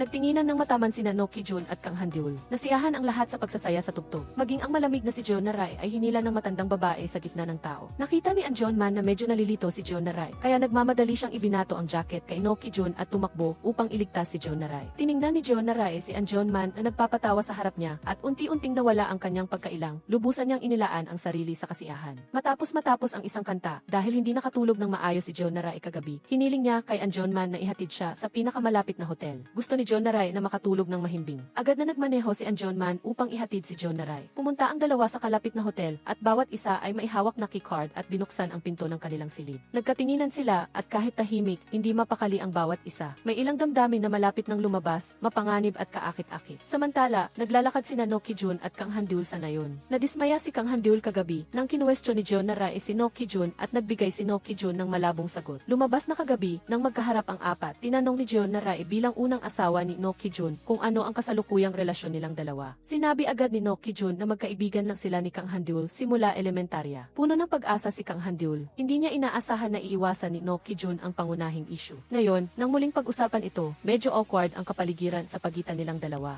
Gusto ni Kang Han-dyul na palitan ang paksa. Saktong-sakto, may nakita siyang lumang telepono sa tabi. Excited na tumakbo si Kang Han-dyul pero nalaman niyang hindi ito magagamit. Gayunpaman, mapaglaro pa rin si Kang Han-dyul. Tinawagan niya ang sarili niya sa hinaharap, umaasang magiging kalmado, tiwala, at matagumpay siya sa hinaharap. Pagkatapos, mahinang tinapik ni Kang Handul si No Ki-jun, lumingon si No Ki-jun, at agad na lumapit ang distansya nilang dalawa. Nagkatinginan sila at unti-unting kumalat ang pagkalito. Para maitago ang pagkalito niya, nagmamadaling ibinigay ni Kang Handul ang telepono kay No Ki-jun at sinabi kay No Ki-jun na tawagan din ang sarili niya sa hinaharap. Sinabi ni No Ki-jun sa kanyang sarili sa hinaharap na kailangan niyang tandaan ang araw na ito. Nang marinig ito ni Kang Handul, namumulaklak ang ngiti sa kanyang mga mata at puno ng tamis ang kanyang puso. Kinaumagahan, bumalik ang dalawa sa Seoul. Habang nagmamaneho si No Ki-jun, binibigkas niya ang isang formula. Sinabi niya na mayroong isang siyentipiko na gumamit ng formula para kalkulahin ang posibilidad na makatagpo ng soulmate. Naniniwala si Kang Handul na walang ganoong bagay bilang isang soulmate. Ipinaliwanag ni No Ki-jun sa kanya na ang resulta ng kalkulasyon ng siyentipiko ay hindi zero na nagpapatunay na talagang mayroong soulmate. Pagkatapos, patuloy siyang tumitingin kay Kang Handul. Matapos ang maingat na pag-iisip, sinabi niya ang isang nakakagulat na bagay. Tinanong ni No Ki-jun kung gusto niyang tumira sa kanyang bahay. Labis na natuwa ang babae. Hindi inaasahan, sa sumunod na sandali ay narinig niyang gusto ng lalaki na magpalitan sila ng tirahan. Naisip ni No Ki-jun na pareho sila ni Kang Handul na may hindi magandang alaala sa kanilang mga tahanan at parehong gustong lumipat. Kung gayon, bakit hindi na lang sila magpalitan ng tirahan? Baka magkaiba ang pakiramdam. Kinagabihan, pumunta si No Ki-jun sa bahay ni Kang Handul. Nakita niyang walang laman ang bahay ni Kang Handul, puno ng gasgas ang sahig at may butas sa aparador na dulot ng marahas na paninira. Alam niyang lahat ng ito ay mga pinsalang iniwan ng dating asawa ni Kang Handul.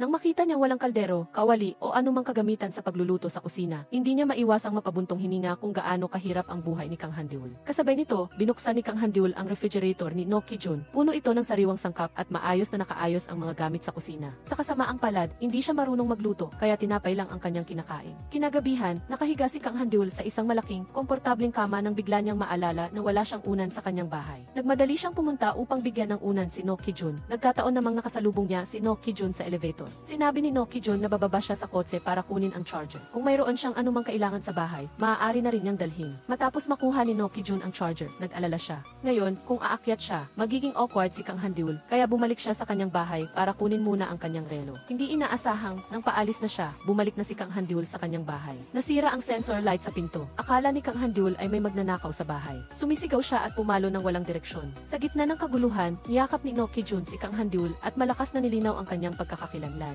Kumalma si Kang Handul at tumingin sa kanya na may malabong tingin sa kanyang mga mata. Natakot si No Ki-jun at nagmamadaling binitawan si Kang Handul. Umurong siya ng isang hakbang at nagmamadaling bumalik sa bahay ni Kang Handul. Bago matulog, hindi mapakali ang puso ng dalawa. Nagte-text sila sa isa't isa, tila nagpapaalala. Maaaring gamitin ang mga gamit sa bahay ng bawat isa, ngunit puno ito ng pag-usisa. Maging ang huling tea good night ay may dalang pagmamahal. Kinaumagahan, nang makita ni John na Rai na magkasama silang dalawa, nagtanong siya kung ano ang kanilang relasyon. Nagkatinginan ang dalawa at umiwas, hindi pinansin ang reaksyon ni John na Rai at pumasok sa elevator. Naiwan si John na Rai na nagbubulungan sa sarili, magkasama silang pumasok sa trabaho. Ibig sabihin hindi lang sila magkasama. Tinanong ni John na Rai si Anjon Man kung ano ang iniisip niya. Nagulat si Anjon Man, hindi man lang lumingon si John na Rai, ngunit alam niyang nasa likod niya si Anjon Man. Ipinaliwanag ni John na Rai na naamoy niya ang pabango ni Anjon Man. Ang isang pangungusap na ito ay nagparamdam kay Anjon Man ng kakaiba. Noong nakaraang gabi, habang nagluluto si Anjon Man sa bahay, patuloy na nagpa-flash sa kanyang isip ang imahe ni John na Rai. Hindi malilimutan ni Anjon Man ang ngiti ni John na Rai nang purihin niya ang pagkain noong nakaraan.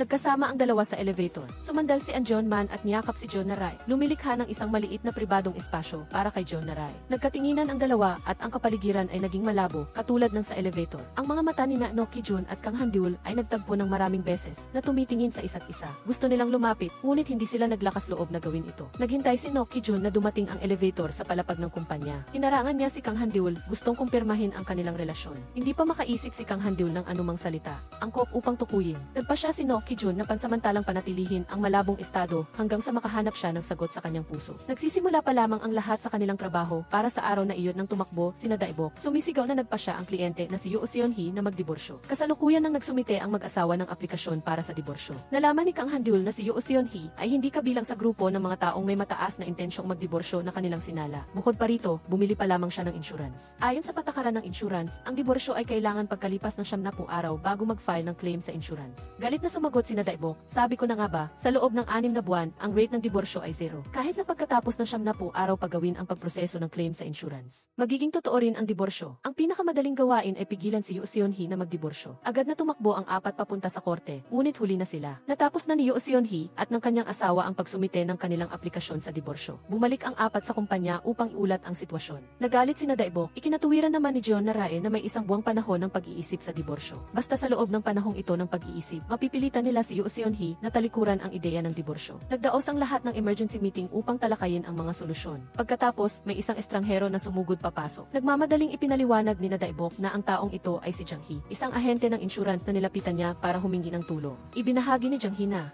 si Yoo Seon-hee ay isang kliyente na inirekomenda niya. Siya ay isang estudyante sa kanyang klase sa pagkanta at nabiktima ng online scam ng kanyang kaibigang si Jang Hee. Bagamat walang nawalang pera, matapos marinig ang balita ng panloloko sa kanyang asawa, patuloy siyang sinisisi ng asawa ni Yoo Seon-hee na si Park Jong-gu. Tinawag niya itong hangal at walang silbi, kaya naman naisip ni Yoo Seon-hee na magdiborsyo. Sinamantala ni Jang Hee ang pagkakataon upang mag-alok ng kontrata sa insurance ng diborsyo, at sa gayon ay nakuha niya ang kontratang ito. Matapos maunawaan ang lahat, nagpa siya si No Ki-jun na maghiwalay sila. Pupunta sina Kang Han-deol at Jo Ayaong upang hanapin si Yoo Seon-hee at alamin ang sitwasyon, habang hahanapin naman nila ang asawa ni Yoo Seon-hee na si Park Jong-gu. Nagpunta sina Kang Han-deol at Jo Ayaong malapit sa bahay ni Yoo Seon-hee at nagkataon namang nakita nila si Yoo Seon-hee bago pa man sila lumapit. Nahila si Yoo Seon-hee ng may-ari ng barberya papasok sa tindahan. Sumunod ang dalawa sa loob at nakita ang isang kapitbahay na nagreklamo kay Yoo Seon-hee na hindi niya makuha ang sapat na pera para sa gamot ng kanyang ama at pinipilit siyang umalis ng ospital. Plano niyang ibenta ang bahay at lumipat sa mas maliit na bahay. Sumabat ang may-ari ng barberya at sinabing maaaring humiram ng pera kay Yoo Seon-hee. Pagkarinig nito, agad na naglabas si Yoo Seon-hee ng pera. Sinabi niya na ang halagang ito ay orihinal na para sa down payment na gagamitin niya sa paghahanap ng bahay. Kung nahihirapan ang kapitbahay, maaari niya itong ipahiram muna. Agad na pinuri ng may-ari si Yoo Seon-hee sa kanyang kabutihan. Nasaksihan ni Kang Han-deol at Jo Ayaong ang buong pangyayari. Pagkatapos ay sinundan nila si Yoo Seon-hee pauwi. Pinaalalahanan nila si Yoo Seon-hee. Siya ay makakapagsumite lamang ng claim sa insurance pagkatapos ng 70 araw. Gusto nilang kumbinsihin si Yoo Seon-hee na huwag magdiborsyo, ngunit determinado na si Yoo Seon-hee. Sinabi niya na anuman ang oras na magsumite siya ng claim, gusto pa rin niyang magdiborsyo. Iniwan ni Kang Han-deol ang isang calling card. Kung kailangan ni Yoo Seon-hee ng tulong, maaari siyang makipag-ugnayan sa kanya anumang oras. Sa sandaling ito, nagpanggap si No Ki-jun bilang isang pasyente at pumasok sa ospital kung saan nagtatrabaho si Park Jong-gu. Naunang pumasok sina Daibok at nagsinungaling na dahil sa kanyang diborsyo. Hindi maganda ang kanyang buhay at hindi maganda ang kanyang pakiramdam. Gusto niyang ipahiwatig kay Park Jong-gu na ang diborsyo ay nakakapinsala lamang at hindi nakakatulong. Ngunit si Park Jong-gu ay puno ng sigla at hindi nag-aalala tungkol sa pamumuhay ng mag-isa.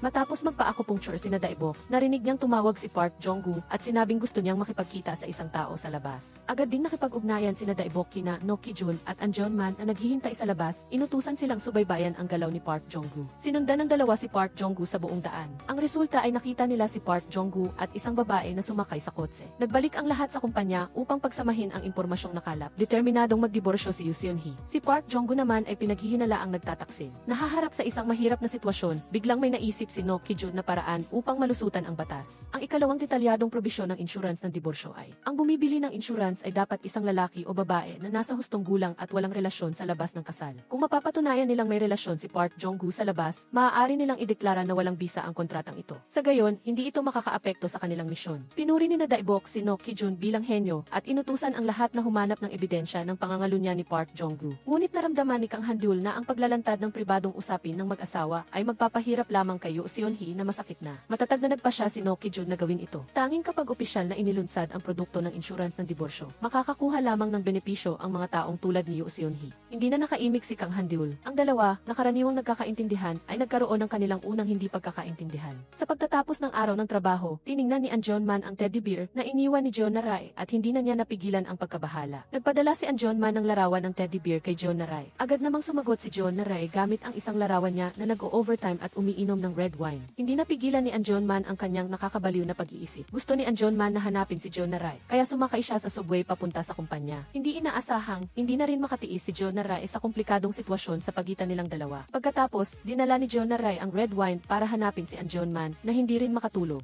Sa gabi, kasama pa rin sina No Ki-jun at Kang Han-deol dahil nagkaroon sila ng alitan sa araw. Umuwi si No Ki-jun para hanapin si Kang Han-deol. Humingi siya ng tawad at sinabing ikinalulungkot niya na binigo niya si Kang Han-deol. Diretsong sinabi ni Kang Han-deol na kung ibang tao iyon, hindi siya malulungkot, nalungkot lang siya dahil si No Ki-jun iyon. Ipinahayag ni No Ki-jun na nagpasya siyang lumabas sa malabong relasyon at muling tukuyin ang kanilang koneksyon. Pagkasabi nito, inalikan niya si Kang Han-deol. Sa sandaling maglalapat na ang kanilang mga labi, nakatanggap ng text message ang telepono ni Kang Han-deol na sumira sa romantikong limang sandali. Upang itago ang kanyang pagkalito, nagmadaling umalis si Nok Ki-jun. Sino ang mag-aakalang pagkalabas niya ng elevator? Kaagad niyang nakasalubong si Jeon Na-rae na naghahanap sa kanya. Hinila niya si Jeon Na-rae palayo at ipinaliwanag na nagpalit sila ng tirahan ni Kang Han-deul. Sa harap ng mga salitang ito, muling tinanong ni Jeon Na-rae ang kanilang relasyon. Hindi umiwas si Nok Ki-jun at sinabi kay Jeon Na-rae na siya at si Kang Han-deul ay may walang limitasyong potensyal na pag-unlad. Nang marinig ito, nagpasya si Jeon Na-rae na bitawan ang mga nakaraang issue sa kanya. Sa sandaling iyon, masayang nag-uusap ang dalawa, ngunit hindi nila alam na pinindot na ni An Jeon-man ang doorbell sa bahay ni Nok Ki-jun. Nagulat si An Jeon-man nang buksan ni Kang Han-deul ang pinto. Hindi nagtago si Kang Han-deul at diretsyong ipinaliwanag na nagpalit sila ng tirahan ni Nok Ki-jun.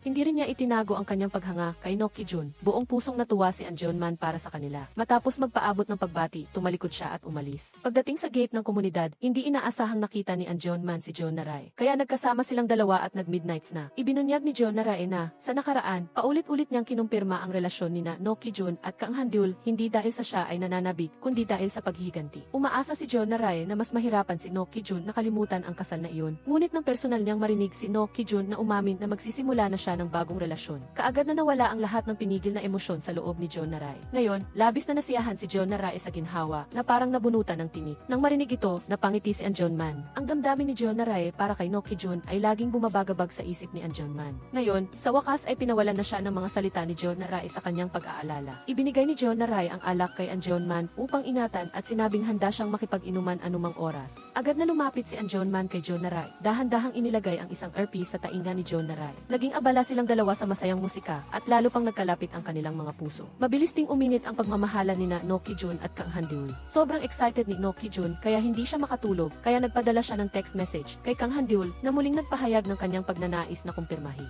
upang linawin ang relasyon nilang dalawa at makalabas sa kalabuan. Masayang sumagot si Kang Han-deul na umaasa rin sa mas malalim na ugnayan nilang dalawa. Kinabukasan, upang asikasuhin ang diborsyo ni Yoo Seon-hee at Park Jong-gyu, naghati-hati ang apat sa kanilang mga gawain upang maghanap ng ebidensya ng pagtataksil ni Park Jong-gyu. Nagpunta si Jo Ayong sa dance studio ni Park Boong-sik at nagtanong kung mayroong klase sa sayaw na angkop para sa mga nakatatanda. Inisip ni Jo Ayong na kung hindi nagtaksil si Park Jong-gyu, marahil ay magagamit niya ang pagkakataong ito upang palakasin ang kanilang relasyon bilang mag-asawa. Matapos magbigay ng mungkahi si Park Boong-sik, humiga si Jo Ayong sa sahig at nagmuni-muni tungkol sa komplikadong kasal. Diretsahan niyang inamin na nahihirapan siyang tukuyin ang tunay na kaligayahan. Maraming tao ang naniniwala na ang pagpapakasal ay makakamit ang kaligayahan, ngunit pagkatapos gawin ang trabahong ito, malinaw na alam ni Jo Ayong na hindi ito totoo. Karamihan sa mga tao na nakarinig tungkol sa intensyon ni Jo Ayong na hindi magpakasal ay nagkumpirma na mag-isa si Jo Ayong hanggang sa pagtanda. Bagaman ayaw ni Jo Ayong na maapektuhan ang pananaw ng ibang tao, paminsan-minsan ay naapektuhan pa rin ng mga tsismis na iyon ang kanyang kalooban. Matyagang pinayuhan ni Park Boong-sik si Jo Ayong na hindi kailangang labanan ang kasal. Sa ibang anggulo, pagkatapos magpakasal, mayroong makikinig sa iyong mga problema at kapag may sakit ka, mayroong mag-aalaga sa iyo. Ito ang lahat ng mga mainit na punto ng kasal. Sa sandaling ito, unti-unting kumalma ang kalooban ni Jo Ayong.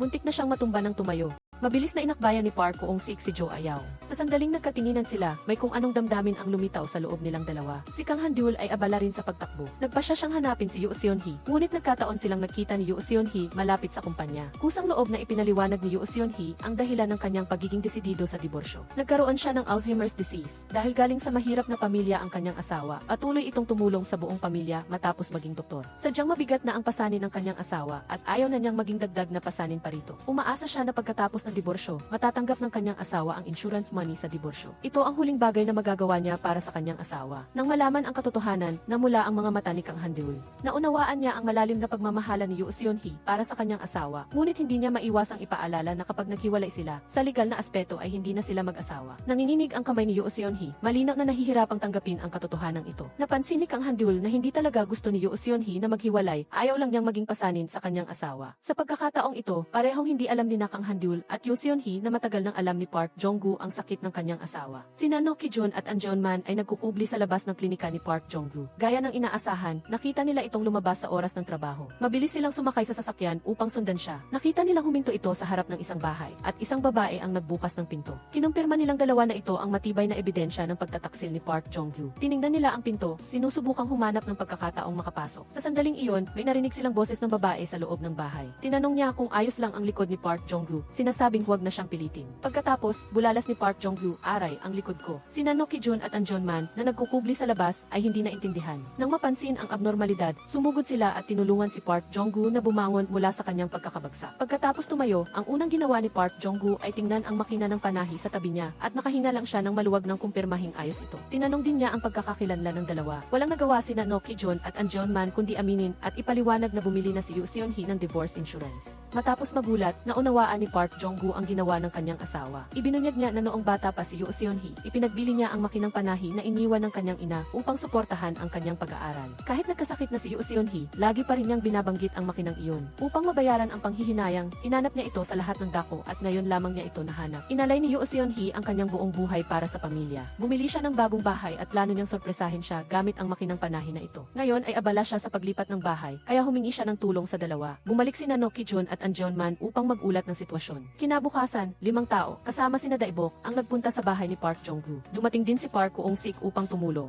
Hanggat kasama niya si Jo Ayaung, masaya si Park Kuong-sik kahit anong gawin. Habang nililinis nina Jo Ayaung at Kang Han-dyul ang drawer, natuklasan nila ang isang notebook at isang sobre ng pera. Ibinigay nila ito kay Park Jong-gu. Binuksan ni Park Jong-gu ang notebook. Maingat na nakasulat doon ang mga recipe ng side dishes. Nag-aalala si Yoo Seon-hee na mabuhay siyang mag-isa, kaya isinulat niya ito. Ang mga sobre ng pera ay mula sa kanya at sa kanilang mga anak, ibinigay sa kanya sa loob ng maraming taon. Ni isang sentimo ay hindi ginastos ni Yoo Seon-hee. Sinulatan pa niya ang labas ng mga sobre ng petsa at ang pangalan ng nagbigay na tila ginagamit ito upang alalahanin ang pagmamahal ng kanyang pamilya. Ang huling sobre ay nakasulat na ibinigay ng kanyang asawa sa kanyang ika-negatibo 60 kaarawan at ang pera ay gagamitin upang ilagay siya sa nursing home. Naiisip niya si Yoo Seon-hee na naghirap sa buong buhay niya at hanggang sa huli ay iniisip pa rin ang iba. Umiyak si Park Jong-gu sa sobrang pagdadalamhati. Pagkatapos lumipat ng bahay, dinala ni Park Jong-gu si Yoo Seon-hee sa kanilang bagong tahanan. Napansin niyang hirap maglakad si Yoo Seon-hee, kaya sinadya niyang pumili ng ground floor. Pagbukas ng pinto, inangat niya ang kurtina, inilalantad ang makinang panahi na laging hinahanap-hanap ni Yoo Seon-hee. Tuwang-tuwa si Yoo Seon-hee at naiyak at dali-daling umupo upang subukan ito. Habang tinitingnan ang pagiging abala ni Yoo Seon-hee, bumalik ang isip ni Park Jong-gu sa nakaraan. Noong panahong iyon, abala siya sa pag-aaral habang si Yoo Seon-hee ang gumagamit ng makinang panahi upang kumita para sa pamilya. Dati ay sinisisi niya ang sarili dahil sa pagpasa ng napakaraming responsibilidad ni Yoo Seon-hee. Ngunit pinayapa siya ni Yoo Seon-hee, sinabing sapat na para sa kanya ang makita siyang nagbabasa ng libro para mapuno siya ng lakas at hihintayin niya lamang siyang maging matagumpay bago siya gantimpalaan. Si Park Jong-gu, ipinangako ni Park Jong-gu na bibigyan niya si Yoo Seon-hee ng magandang buhay. Lumipas ang mga taon at ngayon ay matatanda na silang dalawa. Nagluto si Park Jong-gu ayon sa mga recipe na isinulat ni Yoo Seon-hee. Pinagmamasdan ang profile ng kanyang asawa at hinangad na huminto ang oras. Nagkasama silang dalawa at hindi naghihiwalay. Nang maayos na ang problema ni na Park Jong-gu at Yoo Seon-hee, dinala ni na Daibok ang mga miyembro ng grupo upang magdiwang. Si An Jong-man, na laging naghihintay kay John Narai, ay sa wakas ay nakasama rin ito. Ngunit nakatanggap siya ng nakakagulat na balita. Mula ngayon, formal nang bubuwagin ang kanilang grupo. Lumabas na habang papunta sa hapunan, nakatanggap ng tawag si John Narai mula sa Vice Presidente.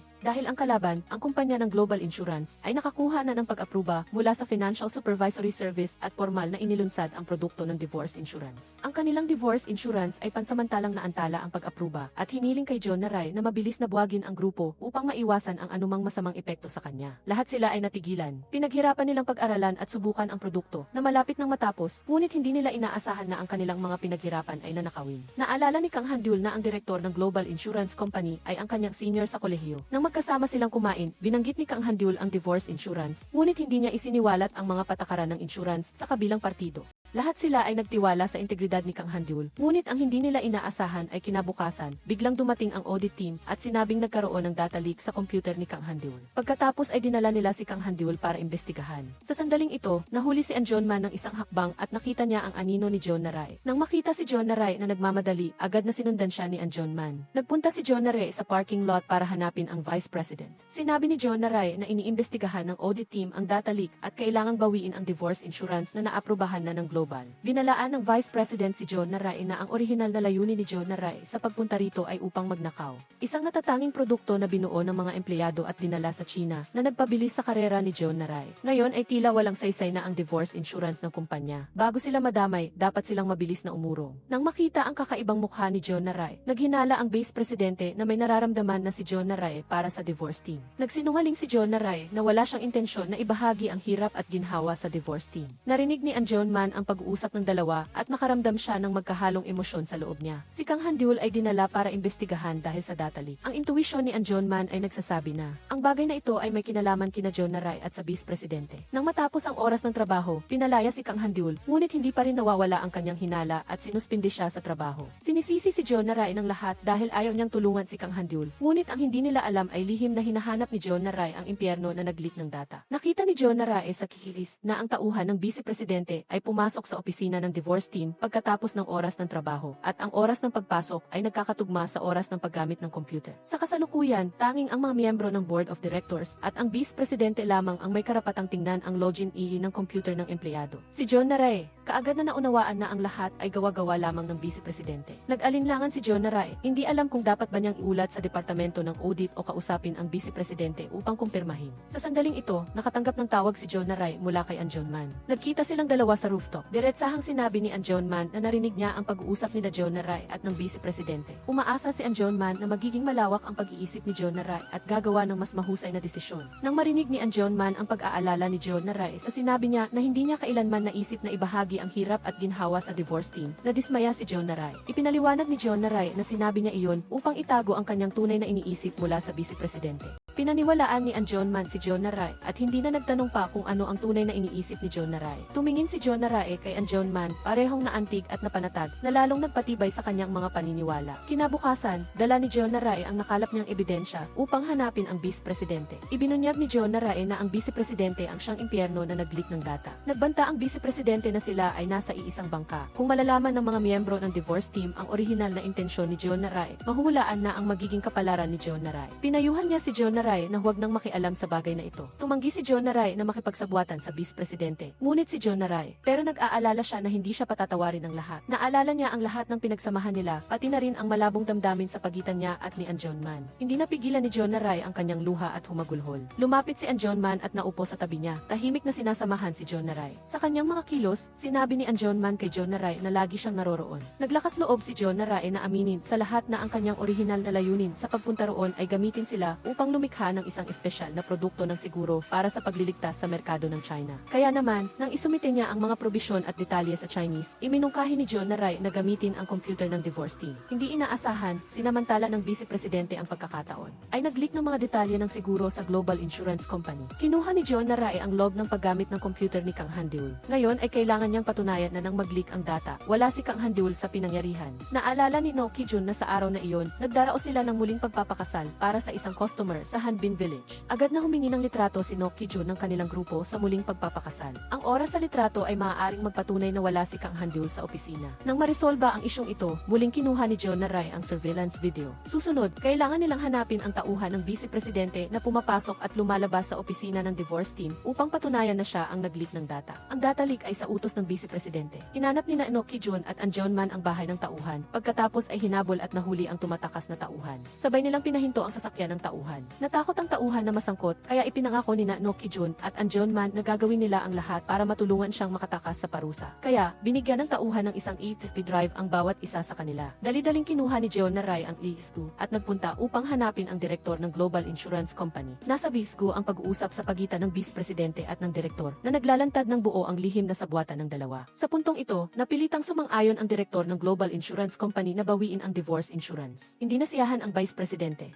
Gusto pa ring lumaban sa desperasyon, ngunit dinala na siya ng audit team para imbestigahan. Maayos na ang lahat. Sumakay si Jonah Rai sa elevator, ngunit nakita niyang lumapit si An Jonman. Nag-aalala si An Jonman na mahirapan si Jonah Rai mag-isa, kaya gusto niyang manatili sa tabi nito upang bigyan siya ng lakas. Ikinatuwa ni Jonah Rai ang kanyang sarili na kahit na nailigtas niya ang divorce insurance team, hindi pa rin niya alam kung anong parusa ang kakaharapin niya. Hinawakan ni An Jonman ang kamay ni Jonah Rai na nagpapahayag na anuman ang kakaharapin ni Jonah Rai, hindi siya nag-iisa. Nagpizza ang lahat bilang pagdiriwang sa opisyal na paglulunsad ng divorce insurance na umaasa sa malaking tagumpay nito. Ngunit nag-aalala lamang sila na maparusahan si Jonah Rai. Sabik silang naghintay sa pagbabalik ni Jonah Rai, ngunit ang hindi nila inaasahan ay hindi si Jonah Rai ang bumalik, kundi isang kliyente na gustong magdiborsyo. Siya si Son Man mula sa Financial Supervisory Service. Diretsahan niyang sinabi na gusto niyang magdiborsyo. Ayaw na niyang maging peking mag-asawa kasama ang kanyang asawa. Ang mga salita ni Son Man ay nagpaalala kay Kang Handyul sa kanyang mga magulang. Ang mga magulang ni Kang Handyul ay isa ring peking mag-asawa. Halatang walang pagmamahalan sa isa't isa't isa. Ngunit patuloy nilang pinapanatili ang ilusyon ng isang mapagmahal na mag-asawa sa harap ng iba. Dahil sa pagmamataas, hiniling pa nila kay Kang Handul na magpanggap na hindi pa naghihiwalay. Ilang araw na ang nakalipas, sa kaarawan ng ama ni Kang Handul, umuwi ang ama ni Kang Handul kasama si No Ki-jun. Nagkita silang dalawa at ang ina ni Kang Handul sa pintuan ng bahay. Ipinakilala ni Kang Handul si No Ki-jun bilang kanyang kasamahan, ngunit tiningnan lang siya ng nanay niya nang may paghamak at dumiretso sa bakuran. Naghiwa si Kang Handul ng isang piraso ng cake para sa kanyang ama, ngunit ang ama niya ay abala lang sa paglalaro ng chess at hindi pinansin si Kang Handul. Ang ina ni Kang Handul ay laging naghihinala na mayroon silang masamang relasyon dahil sa pagtataksil ni Kang Handul kaya nakipaghiwalay sa kanya ang kanyang manugang. Hindi makapagpaliwanag si Kang Handul. Nang marinig niya ang kanyang ina na humiling kay Kang Handul na dalhin ang kanyang dating asawa sa pagtitipon ng pamilya at ipagpatuloy ang pagtatago ng diborsyo, hindi na nakapagpigil si Kang Handul. Inakusahan ni Kang Handul ang kanyang mga magulang na puro pagpapaimbabaw lang ang iniisip. Hindi kailanman nagmalasakit kung maayos ba ang kanyang buhay. Ngunit inakala ng kanyang mga magulang na walang dahilan si Kang Handul na magreklamo at taimtim siyang pinagsabihan na ang kasal ay nangangailangan ng pasensya. Hindi na nakayanan ni Kang Handul ang nakakapagpakabang kapaligiran at galit siyang tumakbo palabas ng bahay, humihingal sa labas. Makalipas ang isang segundo, nakita ni Kang Handul si No Ki-jun na nakaupo rin na parang siya, tahimik na sinasamahan si Kang Handul. Kahapon, sa proseso ng pagpapayo, nalaman ni No Ki-jun at Kang Handul ang tungkol sa mga problema ni Sonman at Jo-jung. Nagkakaibigan sila sa unang tingin at pagkatapos lamang ng 4 na buwan ng pagkakakilala, nagpakasal sila. Pagkatapos ng kasal, gustong-gusto ni Jo-jung na magbahagi ng kanyang pang-araw-araw na buhay online.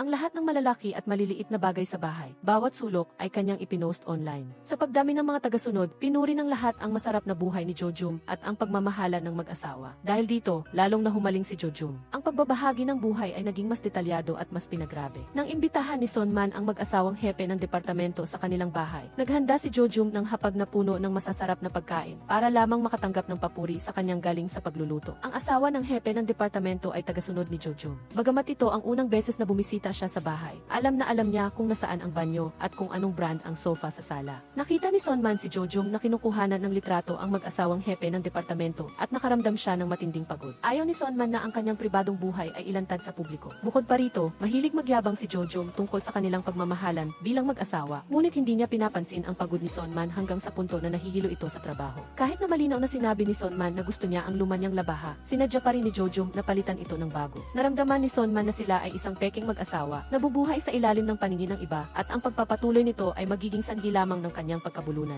Kaya, nagpasya si Sonman na magdiborsyo upang simulan ang isang bagong buhay. Naintindihan ni Kang Handul ang nararamdaman ni Sonman dahil ang kanyang mga magulang sa mata ng iba ay nagmamahalan din, ngunit si Kang Handul lamang ang nakakaalam na walang pagmamahalan sa pagitan ng kanyang mga magulang. Ang pagpapanatili ng kasal ay dahil lamang sa tinatawag na pagpapaimbabaw. Sa pagtalakay ng grupo, naramdaman ni Kang Handul na dapat nilang igalang ang desisyon ni Sonman. Sinabi naman ni No Ki-jun na ang kanilang layunin ay bawasan ang bilang ng mga kasong hindi tinatanggap. Bukod pa rito, ayaw ni Jo-jung na maghiwalay. Pinigilan ng team leader ang dalawang magtalo at pinangunahan ang lahat na balikan ang mga hirap na naranasan. Ngayon na sinuspinde si John na Rae sa trabaho, mas kailangan ng iba pang miyembro na magkaisa at magtulungan. Matapos magplano, nagpa siya ang lahat na kumbinsihin sina Sonman at Jo-jung na tanggapin ang pagpapayo sa kasal. Sa pagkakataong ito, nakipagkita si No Ki-jun kay Sonman. Ginamit niya ang kanyang karanasan sa 3 diborsyo para payuhan si Sonman na bigyan nila ang isa't isa ng isa pang pagkakataon. Kahit na sa huli ay maghiwalay sila, dapat ay maghiwalay sila ng mapayapa. Nagpunta si Kang Handul para kausapin si Jo-jung. Nagkwento si Jo-jung na sa simula ay sabik siyang magkaroon ng anak kaya't gumawa siya ng social media account upang idokumento ang paglaki ng sanggol.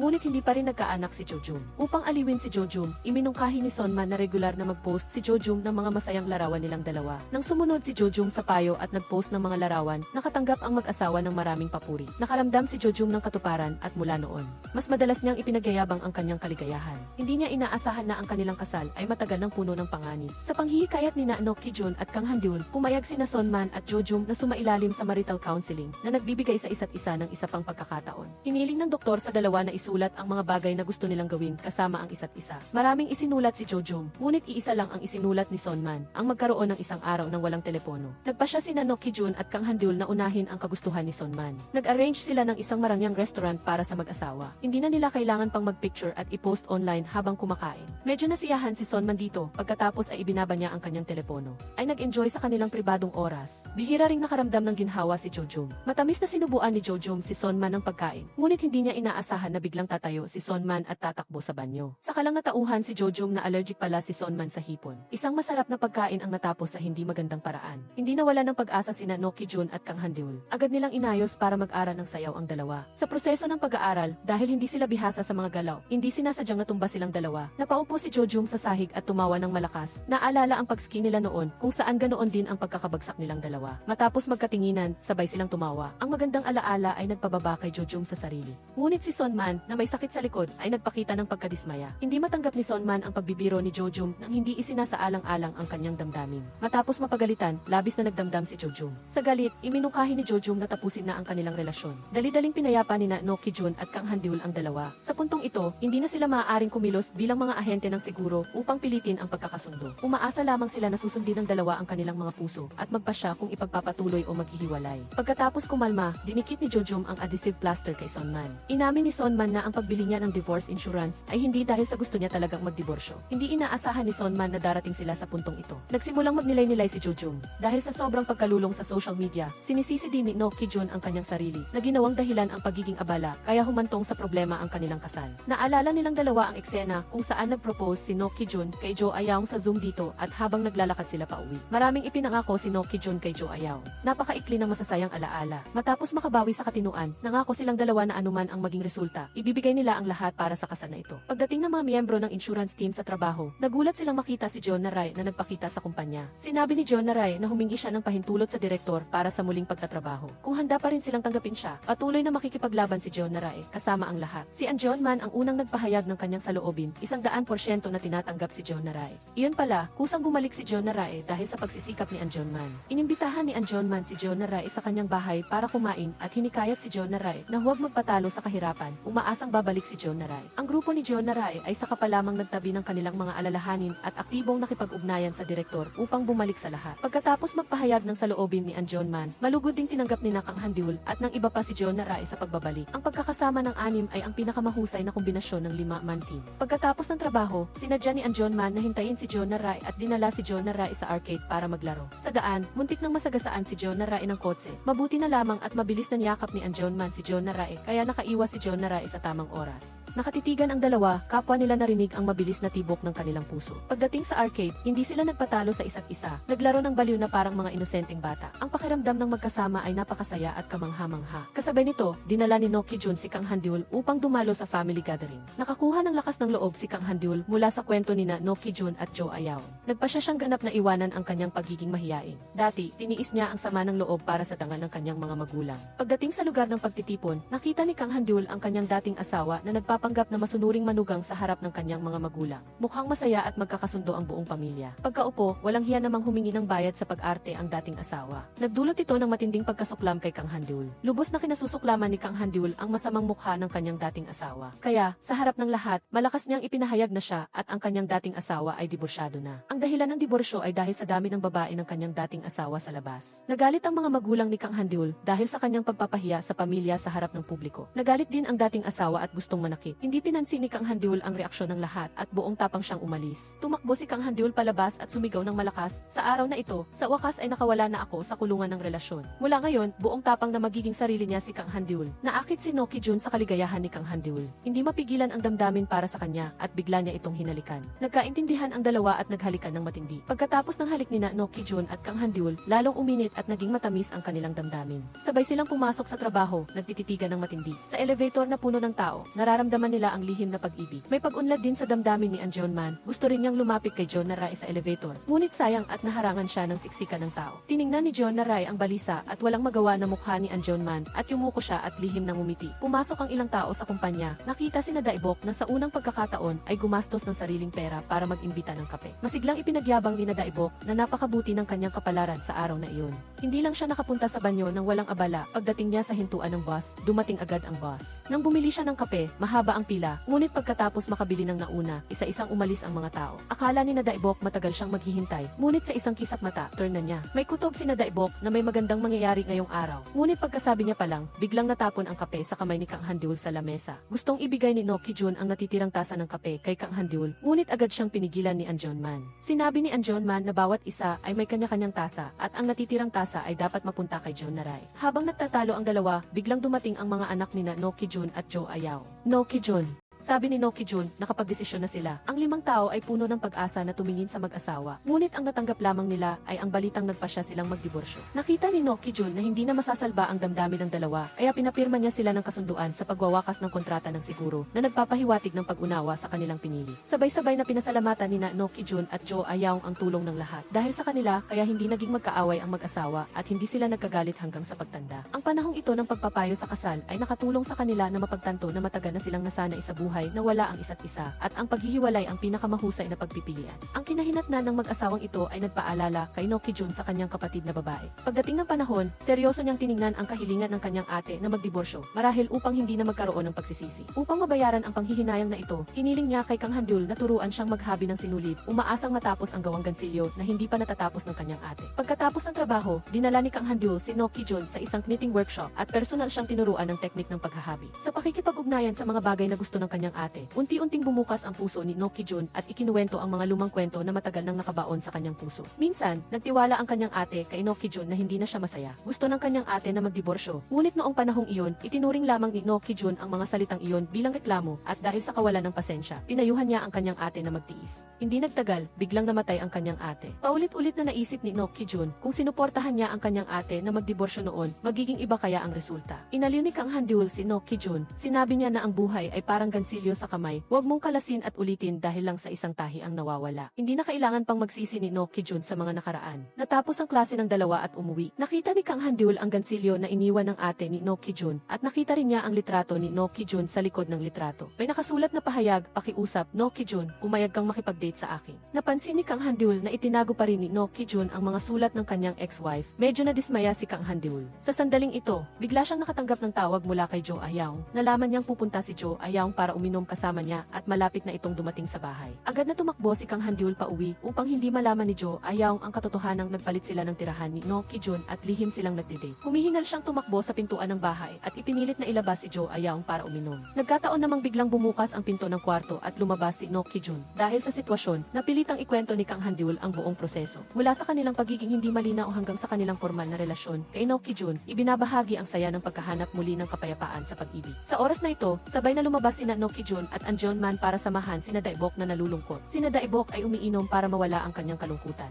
Pala, ngayon ang araw ng pagtatapos ng paglalakbay ng asawa ni Daibok at pagbalik niya sa bahay. Upang salubungin ang pagbabalik ng kanyang asawa, nais ni Daibok na kumain ng Korean beef kasama ang kanyang asawa. Ngunit hindi inaasahan, walang damdamin na inabot ng asawa ni Daibok kay Daibok ang isang divorce paper na humihiling ng diborsyo kay Daibok. Nakaramdam ng sama ng loob si Daibok na pinaghirapan niya ang lahat para lang magbigay ng mas magandang buhay sa kanyang asawa at mga anak. Ngunit sinabi ng kanyang asawa na hindi siya sapat na asawa o ama. Pinayuhan ni No Ki-jun si Daibok na alalahanin kung kailan nagsimulang madismaya ang asawa ni Daibok kay Daibok. Tanging sa pagbabalik tanaw sa bawat layer ay mahahanap niya ang dahilan kung bakit gustong magdiborsyo ang asawa ni Daibok. Nalunod sa pag-iisip si Daibok. Naalala ni Daibok noong maliliit pa ang dalawa niyang anak, dinala ng asawa niya ang mga bata sa public bath. Ipinabatid ng staff na ang batang lalaki na mahigit 3 taong gulang ay dapat gumamit ng panlalaking paliguan. Dahil sa kawalan ni Daibok, naiinggit na lamang ang asawa niya sa mga tatay ng ibang pamilya. Naniniwala ang asawa ni Daibok na dapat niyang dalhin ang anak niya sa panlalaking paliguan, ngunit wala siyang nagawa kundi uwi ang kanyang anak. Mag-isang lumabas ang asawa ni Daibok para bumili ng mga gulay at prutas na kailangan ng buong pamilya. Sa daan, napunit ang kanyang bag at nagkalat ang mga prutas sa lupa. Napansin ng asawa ni Daibok ang mga asawa ng ibang pamilya na tumutulong sa kanilang asawa sa pagdadala ng mga pinamili na dumadaan sa harap niya, habang siya ay mag-isang nakaupo at namumulot ng mga prutas. Sa gabi, abala pa rin ang asawa ni Daibok sa kusina at nakatulog na ang 2 bata sa sala. Kagulo ang lahat, binuhat ng asawa ni Daibok ang kanilang bunsong anak papasok ng kwarto. Nang marinig niya ang pagdating ni Daibok, nakahinga siya ng maluwag at sinabihan si Daibok na buhatin ang panganay na anak papasok ng kwarto. Ngunit hindi niya inaasahan na makikita si Daibok na lasing at nakahiga sa sahig. Patuloy na nagmamayabang na nakakuha siya ng pinakamataas na bonus. Napagkasunduan na ng buong pamilya na magpa-picture ng pamilya, ngunit pansamantalang binago ni Daibok ang plano. Sinabing kailangan niyang dumalo sa libing ng ina ng deputy director. Inakala ni Daibok na magkasama naman sila araw-araw at magkakaroon sila ng pagkakataong magpakuha ng litrato anumang oras. Naalala niya na paulit-ulit niyang ginamit ang trabaho bilang dahilan para wala sa buhay pamilya na iniiwan ang lahat ng pasanin at responsibilidad sa kanyang asawa. Nakaramdam ng matinding pagkadismaya si Daibok. Pagkatapos ng trabaho, inimbitahan ni Daibok ang kanyang asawa na kumain.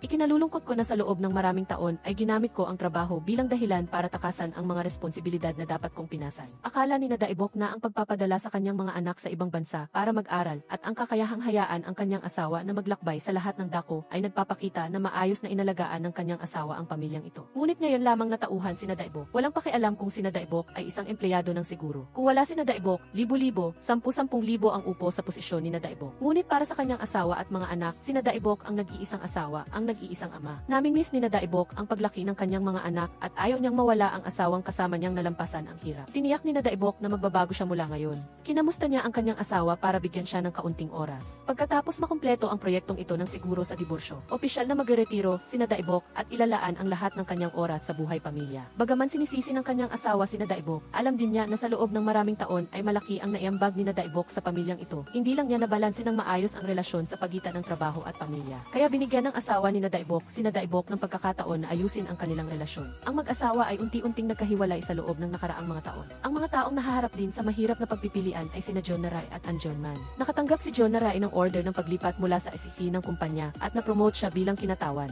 Ngunit kailangan pumunta si John Naray sa Shanghai sa Singapore para tanggapin ang posisyon. Ipinakita ni John Naray ang order ng paglilipat kay Ann John Mann. Sinabi na kailangan niya ng isang risk assessment specialist na sasama sa kanya sa Singapore. Ang taong pinili ni John Naray ay si Ann John Mann. Sumang-ayon si Ann John Mann na pag-isipan itong mabuti bago sumagot kay John Naray bago siya umalis. Hindi mapakali si Ann John Mann at nagtanong muli kung bakit siya ang pinili. Tinanong ni Ann John Mann si John Naray kung kailangan siya ni John Naray. Diretsong sumagot si John Naray na talagang kailangan niya si Ann John Mann. Napansin ni Noh Ki-jun na lihim na tinitingnan ni Ann John Mann ang mga kaugalian at tradisyon ng Singapore at maling akala niyang magbabakasyon si Ann John Mann sa Singapore. Misteryosong ayaw sabihin ni Ann John Mann ang totoo. Inakala ni Kang Han-dyul na naglalakbay si Ann John Mann. Sa bus pa uwi, nakita ni Kang Han-dyul na malakas ang ulan sa labas. Malungkot si Kang Han-dyul at handa nang umuwi sa ilalim ng ulan. Ngunit hindi niya inaasahan na pagkababa niya ng bus ay makikita niya si Noh Ki-jun na may hawak na payong at naghihintay. Nakita niya na basa na ang likod ni Noh Ki-jun sa ulan. Alam niya na matagal na siyang hinintay ni Noh Ki-jun. Sabay silang umuwi ni Noh Ki-jun. Kinuha ni Kang Han-dyul ang litrato at humingi ng paumanhin dahil sa hindi sinasadyang pagsilip. Sinabi ni Noh Ki-jun sa kanya na ito ang litratong kuha ng kanyang ikatlong ex-wife. Ang dahilan ng kanilang paghihiwalay ay dahil sa kanya. Tuwing nagmumungkahi ang kanyang ex-wife na magkasama silang gumawa ng isang aktibidad, palagi niyang tinatanggihan at ipinagpapaliban sa susunod at unti-unting inakala ng kanyang ex-wife na magkaiba sila ng mga pagpapahalaga.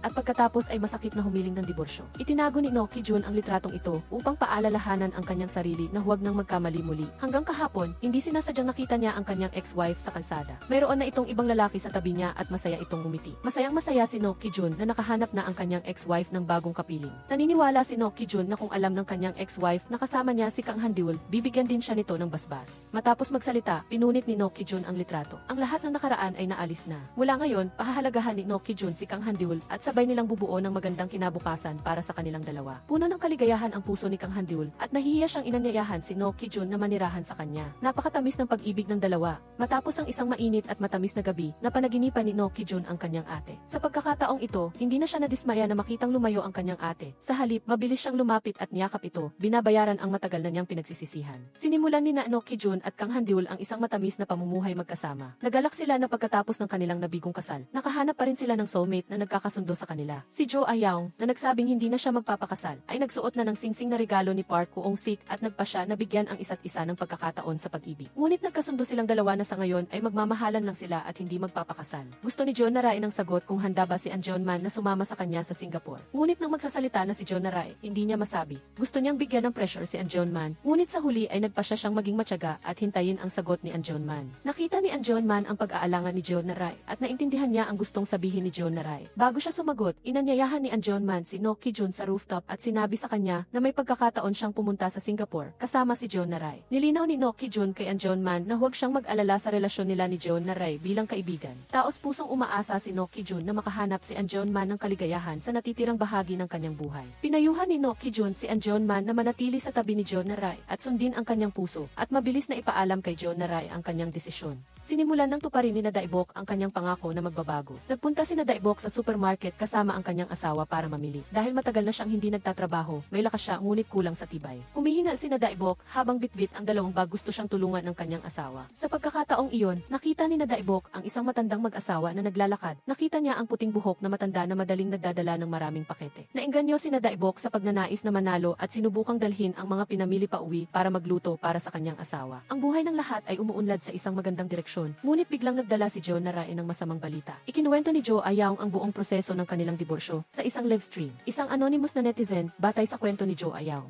ay diretsong tinukoy ang divorce insurance team na sinasabing isinusulong nila ang diborsyo. Sinabi ni Joe Narai na labis na nag-aalala ang mga nakakataas sa kumpanya tungkol dito. Kailangan nilang mag-isip ng mga kontradiskarte, kung hindi ay hindi mailalabas ang divorce insurance. Sabay-sabay silang nag-isip, ngunit hanggang sa matapos ang trabaho ay wala pa rin silang naiisip na magandang ideya. Pagkatapos ng trabaho, inimbitahan ni John Man si Joe Narai sa bahay para manood ng pelikula. Wala sa pelikula ang isip ni Joe Narai, ngunit seryosong nanood si John Man. Matapos ang pelikula, pinag-usapan nilang dalawa ang nilalaman ng pelikula. Lumawak ang pag-iisip ni John Man at nakaisip siya ng isang probisyon na maaaring isama sa divorce insurance. Sinabi ni Joe Narai na maseryoso pa si John Man kaysa sa inaakala niya. Muli si John Man, dapat seryoso na rin si Joe Narai. Nagtama ang kanilang mga mata at lalong uminit ang kapaligiran. Nakita ni Joe Narai si John Man na tumayo at inakala ni Joe Narai na may mangyayari sa kanilang dalawa. Ngunit hindi inaasahan, sinira ni John Man ang romantic mode sa pamamagitan ng pagbukas ng ilaw at pagliligpit ng mga gamit sa mesa. Pagkatapos ay kinuha niya ang baso ng alak mula sa kamay ni Joe Narai. Sinabing kailangan niyang magtrabaho at itinulak si Joe Narai palabas ng pinto. Naguluhan si Joe Narai sa serya ng mga kilos ni John Man, ngunit hindi pinansin ni John Man at padabog na isinara ang pinto. Una, inilagay ni John Man ang pinakamahalagang ice cube at stuffed toy ni Joe Narai sa maleta. Pagkatapos ay binuksan niya ang kanyang computer at nag-focus sa trabaho. Sa huli, si John Man pala. Planong hintayin na matapos ang krisis sa insurance ng diborsyo. Sa kanya formal na sasabihin kay Joe Narai na sumasang-ayon siyang pumunta sa Singapore. Para mabilis na dumating ang sandaling iyon, pinilit ni John Man ang sarili na kalimutan ang nararamdaman niya kay Joe Narai at magsikap para sa kanilang pangmatagalang plano. Tulad din ni John Man si No Ki-jun, kahit nakasama niya si Kang Han-deul, iniisip pa rin niya kung paano haharapin ang krisis. Kakabalik lang ni Kang Han-deul mula sa probinsya at bagaman hindi pa rin matanggap ng kanyang mga magulang ang katotohanan na siya ay diborsyado, ganap na siyang nakapag-move on mula ngayon, buong tapang niyang haharapin ang lahat. Hindi inaalala ang pananaw at saloobin ng iba. Siya pa rin ang sentro ng lahat. Ang sinabi ni Kang Han-deul ay biglang nagbigay kay No Ki-jun ng ideya. Agad na naisip ni No Ki-jun kung paano haharapin ang krisis. Kinabukasan, sinabi niya ang kanyang ideya sa lahat. Maaari silang maglunsad ng self-care plan. Kung ang isang mag-asawa ay tuluyang maghiwalay, nangangahulugan ito na kailangan nilang bumalik sa simula ng kanilang buhay bilang single. Ikakasal man o maghihiwalay, ang kanilang prinsipyo ay palaging hayaan ang bawat individual na mabuhay ng mas mahusay ng mag-isa. Sa madaling salita, ang insurance sa diborsyo ay isang kasangkapan o pagkakataon na ang layunin ay para sa mga mag-asawa na muling pag-isipan kung bakit sila humantong sa diborsyo at hindi upang hikayatin ang diborsyo.